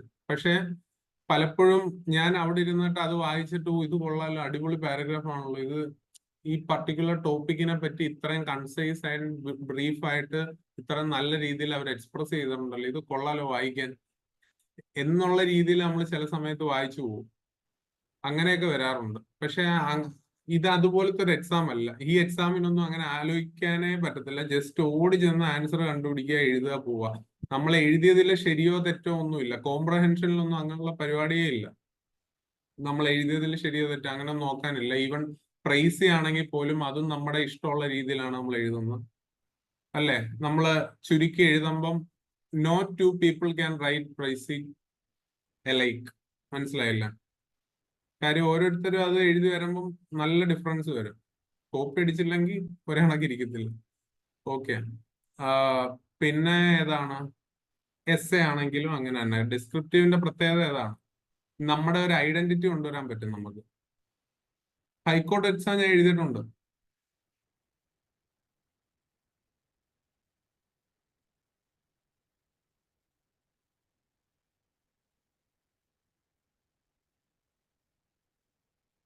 സെൽഫ് ഡിഫെൻസ് ഈ നിങ്ങൾക്ക് കൂടുതൽ ആൾക്കാർക്ക് ഇൻട്രസ്റ്റ് ഉള്ള ഒരു എക്സാം ആയിരിക്കും. കാര്യം ഇതിന്റെ ആ ഒരു നേച്ചറും 50 ഇംഗ്ലീഷും, ഇംഗ്ലീഷിന്റെ പ്രയോറിറ്റി കൂടുതൽ, GK 40 mark. And GK important ആണ്. GK നിങ്ങൾ കളയല്. ഇംഗ്ലീഷിന്റെ പുറമെ മാത്രം പോലെ കുറച്ച് GK നിങ്ങളുടെ പ്രീവിയസ് ക്വസ്റ്റ്യൻസ് എല്ലാം ഒന്ന് നന്നായിട്ട് നോക്കിയേക്കണം. അത് റിലേറ്റഡ് ഒക്കെ ഒന്ന് നോക്കിയേക്കണം. നമ്മൾ കഴിഞ്ഞ ദിവസമൊക്കെ പറഞ്ഞ കാര്യങ്ങൾ, കഴിഞ്ഞ ദിവസം പറഞ്ഞ ഞാൻ പറഞ്ഞല്ലോ, അതിന്റെ ബാക്കി നോക്കാനുണ്ടല്ലോ കുറച്ച് വേർഡ്സ് കൂടെ, അതുകൂടെ നമുക്ക് നോക്കി കംപ്ലീറ്റ് ചെയ്യുന്നത്. നിങ്ങൾ വായിച്ചായിരുന്നോ ഇന്നലെ വീട്ടിൽ പോയിട്ട്? അല്ല, ഐ മീൻ മെനഞ്ഞാന്ന്. GK എത്ര ഇയർ കറണ്ട് അഫെയർ നോക്കണം? അത് പ്രീവിയസ് ക്വസ്റ്റ്യൻ നോക്കിയിട്ട് അങ്ങനെ ഇയർ ഒന്നും നോക്കാനൊന്നും ഇല്ല. ഇതിപ്പോ 6 മാസത്തെയോ ഏതെങ്കിലും ഒക്കെ എടുത്ത് നോക്കിയാൽ മതി. എത്ര ക്വസ്റ്റ്യൻ വരും GKക്ക്? അതെനിക്ക് കറക്റ്റ് അറിയത്തില്ല കേട്ടോ.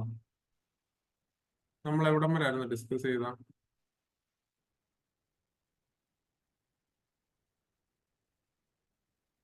ഏതോ ഒരു വേർഡ് നമ്മൾ മിസ്സാക്കി എന്ന് ഒരാൾ പറഞ്ഞായിരുന്നല്ലേ, ഏതായിരുന്നു? ആൻറ്റി ഇതൊന്നും അല്ല.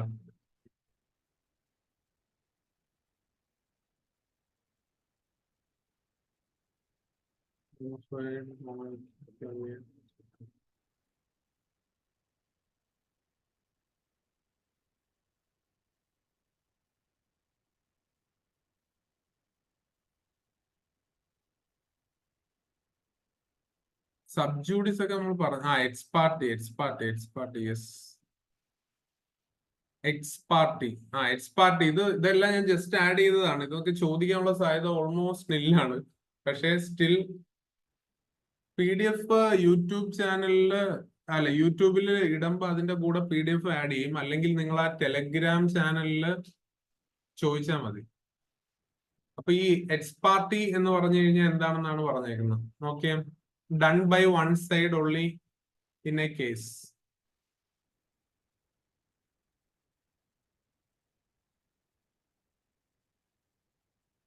യൂഷ്വലി എക്സ് പാർട്ടി എന്ന് പറഞ്ഞു കഴിഞ്ഞാൽ നമ്മൾ ഈ കോടതിയില് ജഡ്ജി തീരുമാനിക്കുന്നതാണ്. എന്ന് പറഞ്ഞാൽ a decision held by a judge without requiring all parties at one place എന്ന് പറഞ്ഞാൽ പുള്ളിയുടെ തന്നെ തീരുമാനം എന്ന് പറഞ്ഞു കഴിഞ്ഞാൽ ഓൺ ബിഹാഫ് ഓഫ് എല്ലാരും എന്താ കോടതി എന്തെങ്കിലും ഒരു പർട്ടിക്കുലർ കാര്യം പറയുന്നതിന് നമുക്ക് എക്സ് പാർട്ടി എന്ന് പറയാം. ഓക്കെ. എക്സ് പാർട്ടി എന്ന് പറഞ്ഞാൽ അതിന്റെ literal meaning out of the party അല്ല ഔട്ട് ഓഫ് ആക്ഷൻ എന്നൊക്കെയാണ്. പക്ഷെ ഓൺ ബിഹാഫ് ഓഫ് എന്നുള്ളൊരു മീനിങ് ആണ് വരുന്നത്. ഇതാണ് ഡിസ്കസ് ചെയ്യാഞ്ഞത്, എനിക്ക് ഓർമ്മയുണ്ട്. അപ്പൊ ഇത് അത്ര ഇമ്പോർട്ടന്റ് ഒന്നും അല്ല. Usually ex parte decision is taken by a judge എന്ന് പറഞ്ഞാൽ വൺ സൈഡഡ് ഡിസിഷൻ ആയിരിക്കും by a judge without requiring all the parties of a particular dispute. ഒരു ഡിസ്പ്യൂട്ടിൽ പല പാർട്ടീസ് കാണുമല്ലേ, അപ്പൊ എല്ലാവരുടെയും പ്രസൻസ് ഒന്നും വേണ്ടി വരത്തില്ല. പുള്ളിയുടെ തന്നെ ഒരിത് പുള്ളി പറയുന്നതിനെയാണ് എക്സ് പാർട്ടി എന്ന് പറയുന്നത്. ഓക്കെ. ഇത് നമ്മൾ പറഞ്ഞ എക്സ്പോസ് ഫാക്ടോ ഒക്കെ, റിട്രോസ്പെക്റ്റീവ്, ഫെലനി ഇതൊക്കെ പറഞ്ഞു. ഇനി നമ്മള് സബ്ജൂഡിസ് കണ്ടല്ലേ? സബ്ജൂഡിസ് പറഞ്ഞു. അടുത്തത് ഇനി ഒരു 10 ഉള്ളൂ. സബ്പീന എന്നാണ് ഇതിനെ പ്രൊനൗൺസ് ചെയ്യുന്നത്. സബ്പീന. ഓക്കെ. സബ്പീന എന്ന് വെച്ചാൽ എന്താ? Writ requiring the person it is addressed to attend at a specific place such as a court on a specific date and a stated time. ഈ സബ്പീന എന്ന് പറഞ്ഞു കഴിഞ്ഞാൽ നിങ്ങൾ മനസ്സിലാക്കുക, സമ്മൺ എന്ന് പറയുന്ന ഇതിന്റെ ഒരു ഡിഫറെന്റ് വേർഡാണ് സബ്പീന. സബ്പീന എന്നാണ് പ്രൊനൗൺസ് ചെയ്യുന്നത്. ബി സൈലന്റ് ആണ്. സബ്പീന. ഓക്കെ. എനിവേ, സമ്മൺ ചെയ്യുക, നമ്മളെ കോർട്ട് സമ്മൺ ചെയ്യുമല്ലോ, വിളിക്കുമല്ലോ, അതിനെ ഒരു റിട്ട്, അതിന്റെ ഒരു റിട്ടാണ് writ requiring the person to summon. അതിനെയാണ് സബ്പീന എന്ന് പറയുന്നത്. Okay. Writ ordering a person to attend a court, അതാണ് സബ്പീന. ഓക്കെ. അപ്പൊ സമ്മൺ എന്നുള്ളൊരു മീനിങ് തന്നെയാണ് സബ്പീന വരുന്നത്. ഇപ്പം വലുതായിട്ട് യൂസ് ചെയ്യാറില്ല, ലാറ്റിൻ ടേം ആണ്.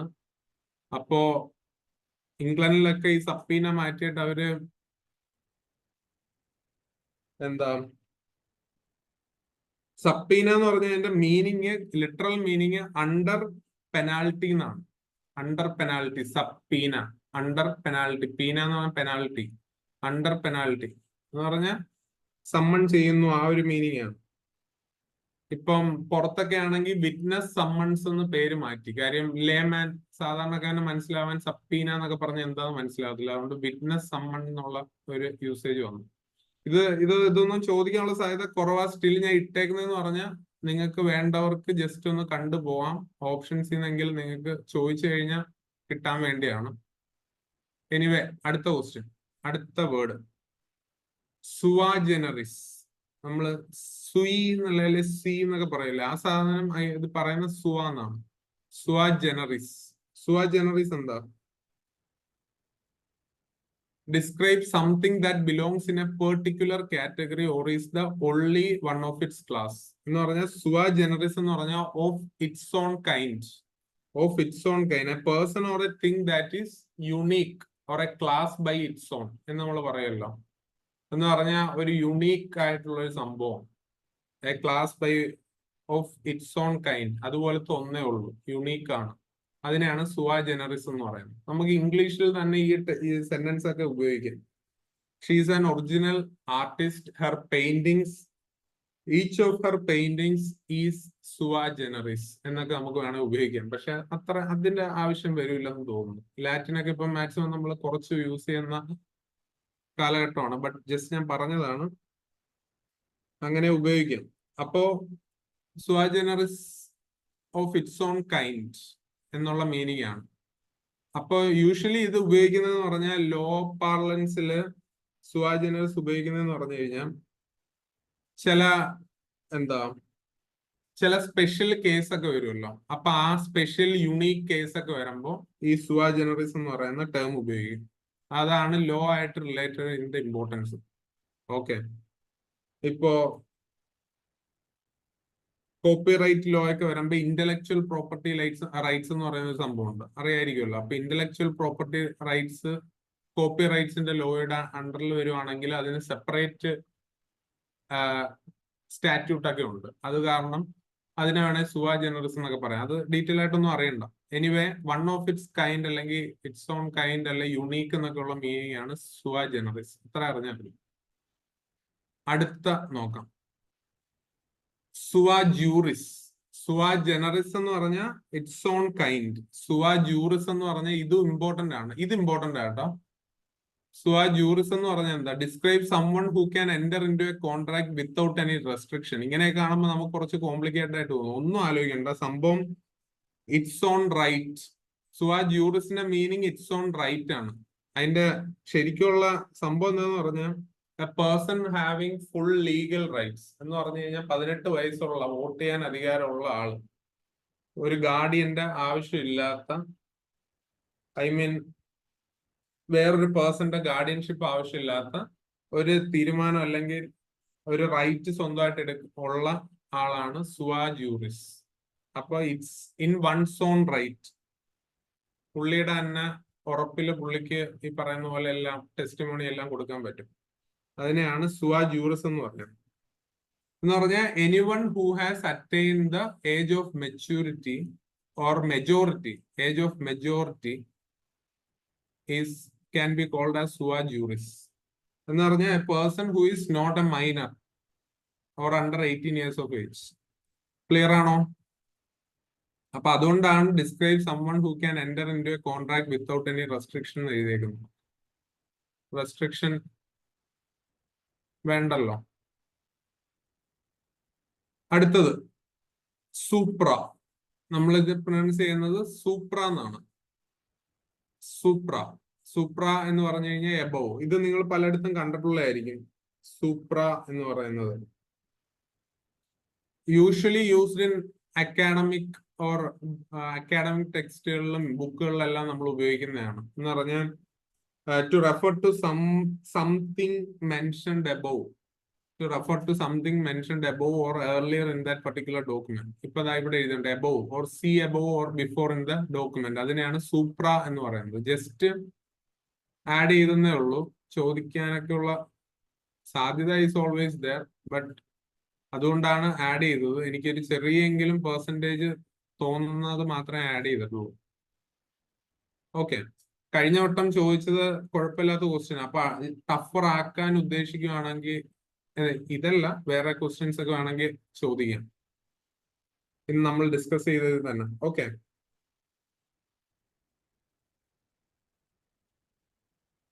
Earlier in A particular writing എന്തെങ്കിലും കൊടുത്തിട്ടുണ്ടെങ്കിൽ അതിന് നമ്മൾ സൂപ്ര എന്ന് പറയാം. എനിവേ, അടുത്ത ടെറ. ഇത് സിമ്പിൾ ആണ്. ടെറ എന്ന് പറയുമ്പോൾ തന്നെ നിങ്ങൾക്ക് അറിയാം, ലാൻഡ് ആയിട്ട് ബന്ധപ്പെട്ട ടെറസ്ട്രിയൽ അല്ലെ. ടെറാക്കോട്ട, മണ്ണ് വെച്ചിട്ടുണ്ടാക്കുന്നത്. അപ്പൊ ആ ഒരു ലാൻഡുമായിട്ട് ബന്ധപ്പെട്ട ടെറ. അടുത്ത വേർഡ് ടെസ്റ്റേറ്റർ. ടെസ്റ്റേറ്റർ, ടെസ്റ്റേറ്റർ എന്ന് വെച്ചാൽ എന്താ? A person who makes A villa. Recent ഏതോ ഒരു PSC എക്സാമിന് ടെസ്റ്റേറ്ററിന്റെ ഫെമിനിൻ ജെൻഡർ ചോദിച്ചായിരുന്നു. നിങ്ങള് എഴുതിയിട്ടുണ്ടായിരുന്നായിരിക്കുമല്ലോ പലരും. എനിക്ക് തോന്നുന്നു ഡിഗ്രി ലെവൽ ഫേസ് 2, 3 ഏതോ ഒരു ഫേസ് ചോദിച്ചാണ്. ടെസ്റ്റേറ്റർ എന്ന് പറഞ്ഞു കഴിഞ്ഞാൽ എന്താ? An individual who creates a will is called as a testator. But feminine gender എന്താ? ചാറ്റിൽ ആരെങ്കിലും പറഞ്ഞ ഇത്രയും പേര് ആരും കേട്ടില്ലായിരുന്നു. അത് ആരും ഒന്നും പറയുന്നില്ല. ടെസ്റ്റേറ്റർ മെയിൽ ആണെങ്കിൽ ട്രസ് അല്ല, ടെസ്റ്റേറ്റർ, ടെസ്റ്റേട്രസ് അല്ല. ആർക്കെങ്കിലും ഓർമ്മയുണ്ടോ? ഇത് പലരും കണ്ടിട്ടുള്ളതായിരിക്കും, മറന്നുപോയതായിരിക്കും. ടെസ്റ്റേട്രിക്സ് ആണ്. ടെസ്റ്റേട്രിക്സ്, യെസ്. നുസ്രത്ത് നിസാം പറഞ്ഞ പോലെ ടെസ്റ്റേട്രിക്സ് എന്നുള്ളൊരു 10 ഇംഗ്ലീഷ് ചോദിക്കുന്നതിനിടെ ഒരു വേർഡ് ടെസ്റ്റേറ്ററിന്റെ ഫെമിനിൻ ജെൻഡർ ആയിരുന്നു. ടെസ്റ്റേട്രിക്സ്, TRIX. Okay, but the thing is that എന്ന് പറയുമ്പോ അത് female who creates a will എന്നാണ്. വിൽ എന്താന്ന് അറിയാലോ? നമ്മൾ ഇൻഹെറിറ്റൻസ് എല്ലാം ആർക്ക് പോകണം എന്നുള്ള സംഭവം, നമ്മുടെ ബിലോങ്ങിങ്സ്, ഇൻഹെറിറ്റൻസ് അല്ലെങ്കിൽ നമ്മുടെ ഇൻഹെറിറ്റൻസ് ഹോൾഡിങ്സ് എല്ലാം നമ്മൾ ആർക്കെങ്കിലും റിട്ടൺ ഡോക്യുമെന്റ് ആയിട്ട് എഴുതി വെക്കുന്നതിനാണ് വിൽ എന്ന് പറയുന്നത്. ഓക്കെ, അപ്പൊ അത് എഴുതുന്ന മെയിലിന് ടെസ്റ്റേറ്റർ എന്നും ഫീമെയിലിന് ടെസ്റ്റേട്രിക്സ് എന്നും ആയിരുന്നു പറഞ്ഞിരുന്നത്. പക്ഷെ ആക്ച്വലി അതൊരു ഓൾഡ് പ്രയോഗമാണ്. It's archaic now. It's redundant. ഇപ്പൊ ആക്ച്വലി ടെസ്റ്റേറ്റർ തന്നെയാണ് ആണിനും പെണ്ണിനും. അതിന് രണ്ടുപേർക്കും 2 പേരൊന്നുമില്ല. ബട്ട് സ്റ്റിൽ എന്നിട്ടും ആ ക്വസ്റ്റ്യൻ ഈ ഇടയ്ക്ക് ചോദിച്ചു എന്നുള്ളത് ആക്ച്വലി ടെസ്റ്റേട്രിക്സ് എന്ന് പറയുന്ന വേർഡ് ഓൾഡ് ഫാഷൻഡ് ആണ്, കഴിഞ്ഞു. എനിവേ, ഈ ക്വസ്റ്റ്യൻ വേണമെങ്കിൽ ചോദിക്കാം. എനിക്കൊരു പ്രതീക്ഷ ഉണ്ട്. വേണമെങ്കിൽ ഈ ടെസ്റ്റേറ്റർ എന്ന് പറയുന്നത് ആരാണെന്ന് ചോദിക്കാൻ സാധ്യതയുണ്ട്. സിമ്പിൾ ആയിട്ട് തോന്നുന്ന ചില കുരുക്ക് ക്വസ്റ്റ്യൻ ഒക്കെ ചോദിക്കും. ഓർത്തിരിക്കുക, A person who makes A will. അടുത്തത് ടെസ്റ്റിമണി. ടെസ്റ്റിമണി എന്താ? Testimony, the evidence a witness gives in court. Testimony can be a formal spoken or written statement usually given in a court of law as evidence അല്ലെ? ഒരു സ്പോക്കണോ റിട്ടണോ ആയിട്ടുള്ള statement usually given in a court of law as evidence, അതിനെയാണ് testimony എന്ന് പറയുന്നത്. Okay, സാക്ഷ്യം. സാക്ഷ്യം എന്നല്ല അതിന്റെ മലയാളം, എനിക്ക് കറക്റ്റ് അറിയത്തില്ല, ആണോ? എനിവേ നമുക്ക് അടുത്ത വേർഡ് നോക്കാം. ട്രീസൺ. ട്രീസൺ നിങ്ങൾക്ക് അറിയാവുന്നതാണ്. The crime of betraying your country such as helping your country's enemies in wartime. Treason എന്താ? സ്പെല്ലിംഗ് ഒക്കെ നോക്കിക്കോ. ട്രീസൺ എന്താ? രാജ്യദ്രോഹം എന്നൊക്കെ പറയത്തില്ല, അതിന്റെ ഒരു ഇംഗ്ലീഷ് ടേം ആണ് treason. Crime of betraying your country. Sedition. സെഡിഷനും ട്രീസണും ഒക്കെ സിമിലർ ആണ്. Betraying your country especially during war time മറ്റേ ടീമുമായിട്ട് നിന്നിട്ട്, എനിമി ആയിട്ട് നിന്നിട്ട് നമുക്ക് പണി തരുന്നതിനാണ് ട്രീസൺ എന്ന് പറയുന്നത്. ജസ്റ്റ് ആഡ് ചെയ്തതാണ്. ടോർട്ട്. ഇനി അടുത്ത ടോർട്ട് എന്താണ്? ടോർട്ട് എന്നുള്ള വേർഡ് നമ്മൾ പലയിടത്തും കാണാൻ സാധ്യതയുണ്ട്, law related. Doing something which harm someone else, it may result in a claim for damages. അപ്പൊ നമ്മൾ അതൊന്നും നോക്കണ്ട. ടോർട്ട് എന്ന് പറഞ്ഞാൽ നിങ്ങൾ ഒരു കാര്യം മാത്രം ആലോചിച്ചാൽ മതി. Something to do with harm, harmful ആണ്, ഹാം ആണ്. Something to do with harm ആണ് ടോർട്ട്. ഇപ്പൊ ടോർച്ചർ അല്ല, ടോർച്ചർ എന്ന് പറയുന്ന വേർഡ് തന്നെ അതില് ഹാം ഉണ്ട്. അങ്ങനെ കുറെ നിങ്ങൾ ആലോചിച്ച് കഴിഞ്ഞാൽ മിക്ക വേർഡ്സിലും അങ്ങനത്തെ ഒരു ഹാം ഉണ്ട്. അപ്പം ടോർട്ട് എന്ന് പറഞ്ഞാൽ ഹാം ആണെന്നുള്ള ഒരു ഐഡിയ ഓർത്തിരിക്കുക. Doing something which harm someone else, torture അല്ലെ ടോർട്ട്. ഇഞ്ചുറി ഓർ ഹാം, അതാണ് ടോർട്ട് കൊണ്ട് ഉദ്ദേശിക്കുന്നത്. വേറൊന്നും ആലോചിക്കണ്ട. അടുത്ത നോക്കാം. ഇത് ഇമ്പോർട്ടന്റ് ആട്ടോ. ബെറിമേ ഫിഡെ. ബെറിമേ ഫിഡെ സംഭവം കാണുമ്പോൾ ഒരുമാതിരിയൊക്കെ ഇരിക്കുന്നെങ്കിലും ഇതിന്റെ മീനിങ്ങും ഇതിന്റെ യൂസേജ് ഒക്കെ ഭയങ്കര രസമുള്ളതാണ്. Of the utmost good faith എന്നാണ് ഉബെറിമേ ഫിഡയുടെ മീനിങ്. അറ്റ്മോസ്റ്റ് ഗുഡ് ഫെയ്ത്ത്, വെറും ഗുഡ് ഫെയ്ത്ത് ഒന്നും അല്ല, നമ്മള് മാലഫൈഡി ഒന്നും അല്ലത്. ഇത് ഭീകര സംഭവം. ഇത് അതിനെ അല്ല, ബോണഫൈഡി ആണല്ലോ ഗുഡ് ഫെയ്ത്ത്. അതിനേക്കാളും അറ്റ്മോസ്റ്റ് ഗുഡ് ഫെയ്ത്ത് ആണ് ഉബെറിമേ ഫിഡെ എന്നാണ് ഇതിനെ പറയുന്നത്. അപ്പൊ in certain contract such as insurance policies one party must disclose reveal any material facts to other party. ഇതെന്താന്ന് വെച്ചാല്, ഒരു എക്സാമ്പിൾ പറയുകയാണെങ്കിൽ ഉബെറിമേ ഫിഡെ എന്ന് പറയുന്നത് ഇൻഷുറൻസുമായിട്ട് ബന്ധപ്പെട്ടാണ്. ഇപ്പൊ നമുക്കൊരു ഭയങ്കര മാറാ രോഗമുണ്ട്, നമുക്കത് അറിയാം. പക്ഷെ നമ്മളിത് മറച്ചു വെച്ചിട്ട് നമ്മൾ പോയി ഒരു ഇൻഷുറൻസ് കമ്പനിയിൽ നിന്ന് ഇൻഷുറൻസ് എടുക്കുന്നു. കുറച്ചു നാൾ കഴിഞ്ഞിട്ട് നമുക്ക് ഈ രോഗം പിടിവിടുന്നു എന്ന് പറയുന്നു. അപ്പോഴത്തേക്ക് അപ്പൊ അവര് തപ്പി നോക്കുമ്പോഴത്തേക്ക് അറിയുന്നു ഇത് നമുക്ക് പണ്ടേ ഉണ്ടായിരുന്നതാണ്, ഇത് കള്ള ക്ലെയിം ആണെന്ന് മനസ്സിലാക്കുന്നു. അപ്പൊ അങ്ങനത്തെ ഒരു സിറ്റുവേഷൻ നമ്മൾ ആ ഒരു പർട്ടിക്കുലർ ഇൻഷുറൻസ് പോളിസി സൈൻ ചെയ്യാൻ പോകുമ്പോൾ അവിടെ എഴുതുന്ന സംഭവമാണ് ഈ uberrimae fidei of the utmost good faith. ഞാൻ ഈ എഴുതി ഒപ്പിട്ട് തരുന്ന സാധനം എല്ലാം 100% ശരിയാണ് എന്ന് പറഞ്ഞ് ചെയ്യത്തില്ല. അതാണ് നോക്കി in certain contracts usually insurance policies നമ്മളെ അപ്പോൾ ഉള്ള എല്ലാ ഫാക്ട്സുകളും ഡിസ്ക്ലോസ് ചെയ്യണം. എന്നിട്ട് നമ്മൾ അറ്റ് ദ അറ്റ്മോസ്റ്റ് ഗുഡ് ഫെയ്ത്തിൽ നമ്മൾ സൈൻ ചെയ്ത് കൊടുക്കുക എന്നുള്ള സംഭവം. അപ്പൊ അതാണ് റിലേറ്റ് ചെയ്ത് ഓർത്തിരിക്കേണ്ടത്. ഉബെറിമേ ഫിഡെ എന്ന് പറഞ്ഞ ഇൻഷുറൻസുമായിട്ട് ബന്ധപ്പെട്ട ഈ ഒരു ടേം ആണെന്ന് മനസ്സിലാക്കുക. ചോദിച്ചാൽ രസമായിരിക്കും. Utmost good faith. ക്ലിയർ ആണോ? ഇനി ആകെ 2 എണ്ണോടെ ഉള്ളൂ. Ultra wires. ഭയങ്കര സിമ്പിൾ ആയിട്ടുള്ള, നിങ്ങൾ ഏറ്റവും കൂടുതൽ കേട്ടിട്ടുള്ള ഒരു വേർഡാണ്. പൊളിറ്റിയിൽ എപ്പോഴും പറയുന്ന ഒരു സംഭവമാണ് അൾട്രാ വയേഴ്സ്. അൾട്രാ വയേഴ്സ് എന്ന് വെച്ചാൽ ബിയോണ്ട് വൺസ് പവേഴ്സ്, ഒരാളുടെ പവറിനും അപ്പുറത്താണ്. Beyond one's power. Beyond one's power ആയതുകൊണ്ട് തന്നെ അത് ഇൻവാലിഡ് ആണ്. പക്ഷെ വാലിഡ് ആവണമെങ്കിൽ ഇൻട്രാ വയേഴ്സ് എന്ന് പറയണം. Intra wires. ഇതിന്റെ ഓപ്പോസിറ്റ് എന്താ? അൾട്രാ വയേഴ്സ് എന്ന് പറഞ്ഞാൽ ബിയോണ്ട് വൺസ് പവർ. വിത്തിൻ 1 പവേഴ്സിനെ പറയുന്ന ഇൻട്രാ വയേഴ്സ് എന്ന്. അത് നിങ്ങൾ കേട്ട് കാണത്തില്ല. But still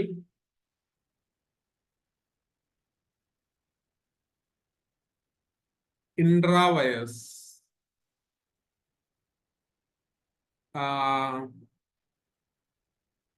If an organization does something ultra vires, what it has done is invalid. Okay.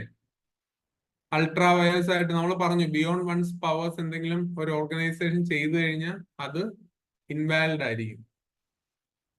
ലോയില് ultra vires എന്ന് പറയുമ്പം എന്ന് പറഞ്ഞാൽ ഒരു act that requires legal authority, പക്ഷെ അതിന് ലീഗൽ അതോറിറ്റി ഇല്ല, അതിനെ നമുക്ക് അൾട്രാ വയേഴ്സ് എന്ന് പറയാം. At the same time if an act has legal authority it is intra vires. അത്ര അറിഞ്ഞാൽ മതി. അത് വാലിഡ് ആയിരിക്കും, പക്ഷെ അൾട്രാ വയേഴ്സ് ഇൻവാലിഡ് ആയിരിക്കും. Stands invalid or beyond one's power. ഇതിന്റെ PDF നിങ്ങൾ ചോദിച്ചാൽ മതി. ടെലഗ്രാം ചാനലിൽ നിങ്ങൾ ചോദിച്ചാൽ മതി. നിങ്ങൾ അനുദീപ് ബ്ലോഗ്സിന്റെ ടെലഗ്രാം ചാനലിൽ ജോയിൻ ചെയ്യണം. അത് ജോയിൻ ചെയ്തുകൊണ്ടാണെന്ന് തോന്നുന്നു നിങ്ങൾക്ക് ഈ ലിങ്ക് കിട്ടുന്നത് കേട്ടോ. ഐ മീൻ എനിക്ക് അറിയത്തില്ല, അങ്ങനെ ആയിരിക്കും. അങ്ങനെയാണെങ്കിൽ നിങ്ങൾ ചോദിക്കുക അവിടെ, അപ്പൊ നിങ്ങൾക്ക് തരുന്നതായിരിക്കും. നമുക്ക് ലാസ്റ്റ് വേർഡ് നോക്കാം. ഇത് നമുക്കറിയാം. We have already discussed a legal document which people use to bequeath. നമ്മൾ കഴിഞ്ഞ ദിവസം ഡിസ്കസ് ചെയ്ത ഒരു വേർഡായിരുന്നു ബിക്വീത്ത്. ഞാൻ പറഞ്ഞായിരുന്നു the act of giving, the act of leaving, the act of entrusting, അതിനൊക്കെയാണ് ബിക്വീത്ത് എന്ന് പറയുന്നത്. അപ്പോ അങ്ങനെ ലീഗൽ ഡോക്യുമെന്റിൽ people use to bequeath as a gift or money or property, their inheritance, their belongings എല്ലാം നമ്മൾ മരിച്ചു കഴിയുമ്പോൾ വേറൊരാൾക്ക് കൊടുക്കാനായിട്ട് എഴുതി വയ്ക്കുന്നതാണ് വില്ലെന്ന് പറയുന്നത്. ആൽഫബറ്റിക്കൽ ഓർഡറിൽ ഇങ്ങനെ വന്നേക്കുന്നോണ്ടാണ് ആ ബില്ല് അവസാനം ഇങ്ങനെ വന്നേക്കുന്നത്. ഓക്കെ, അപ്പോ ദാറ്റ്സ് ഓൾ ഫോർ ടുഡേ. വേറെ എന്തെങ്കിലും ഡൗട്ട് ഉണ്ടോ നിങ്ങൾക്ക്? ഇനിയുള്ള ക്ലാസ്സസിൽ നമ്മൾ അടുത്ത ക്ലാസ്സിൽ പ്രൈസിയും അതിന്റെ അടുത്ത ക്ലാസ്സിൽ നമ്മൾ ഷോർട്ട് എസ്സേസിനെയും പറ്റിയായിരിക്കും ഡിസ്കസ് ചെയ്യുന്നത്. ഓക്കെ,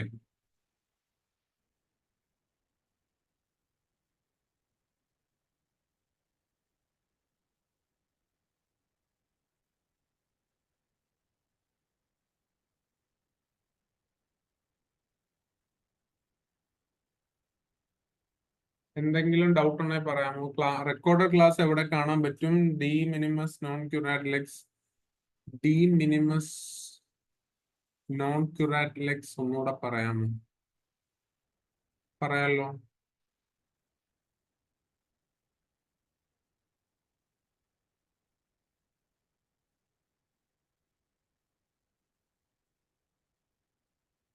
ഇതില് ഒന്നും പറയാനില്ല.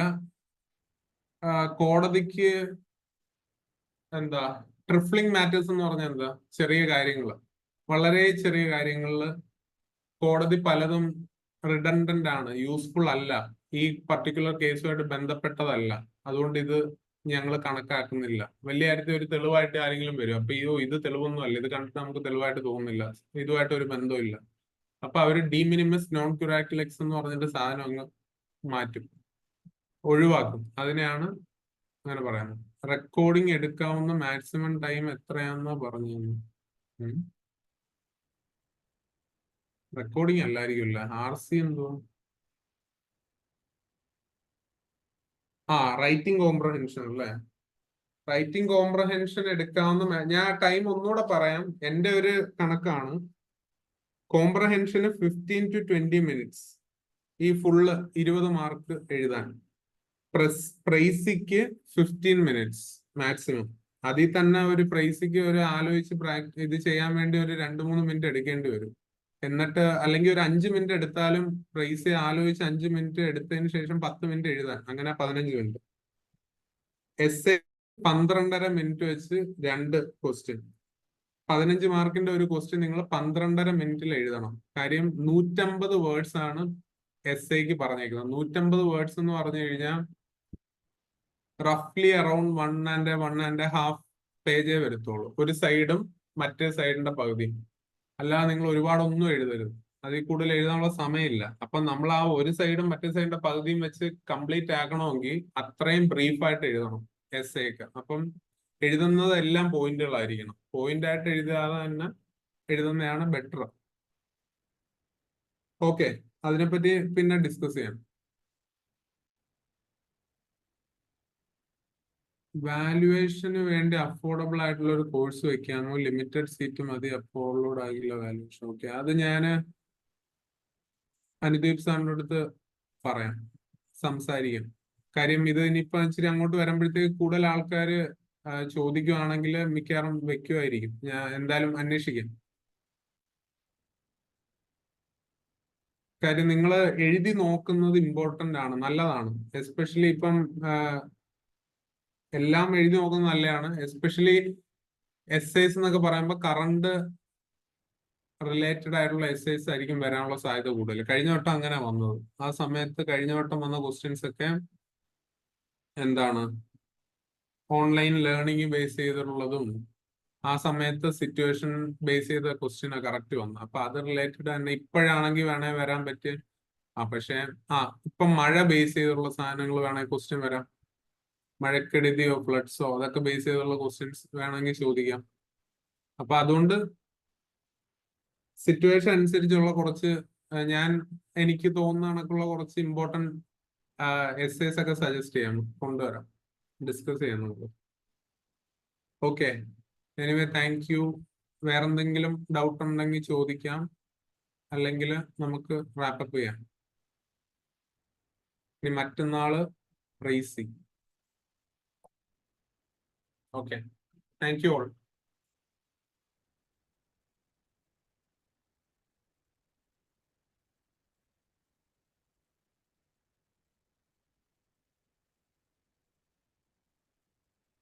ഡെയിലി ടെസ്റ്റ് ഇതൊക്കെ നിങ്ങൾ അവിടെ ചോദിക്കുന്നതായിരിക്കും കേട്ടോ ബെറ്റർ.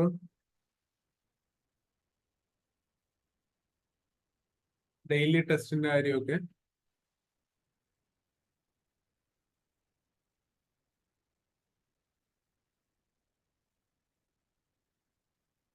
വാല്യുവേഷൻ എനിക്ക് ഓർമ്മയുള്ള കാര്യങ്ങളൊക്കെ പറയാം. Okay, anyway thank U.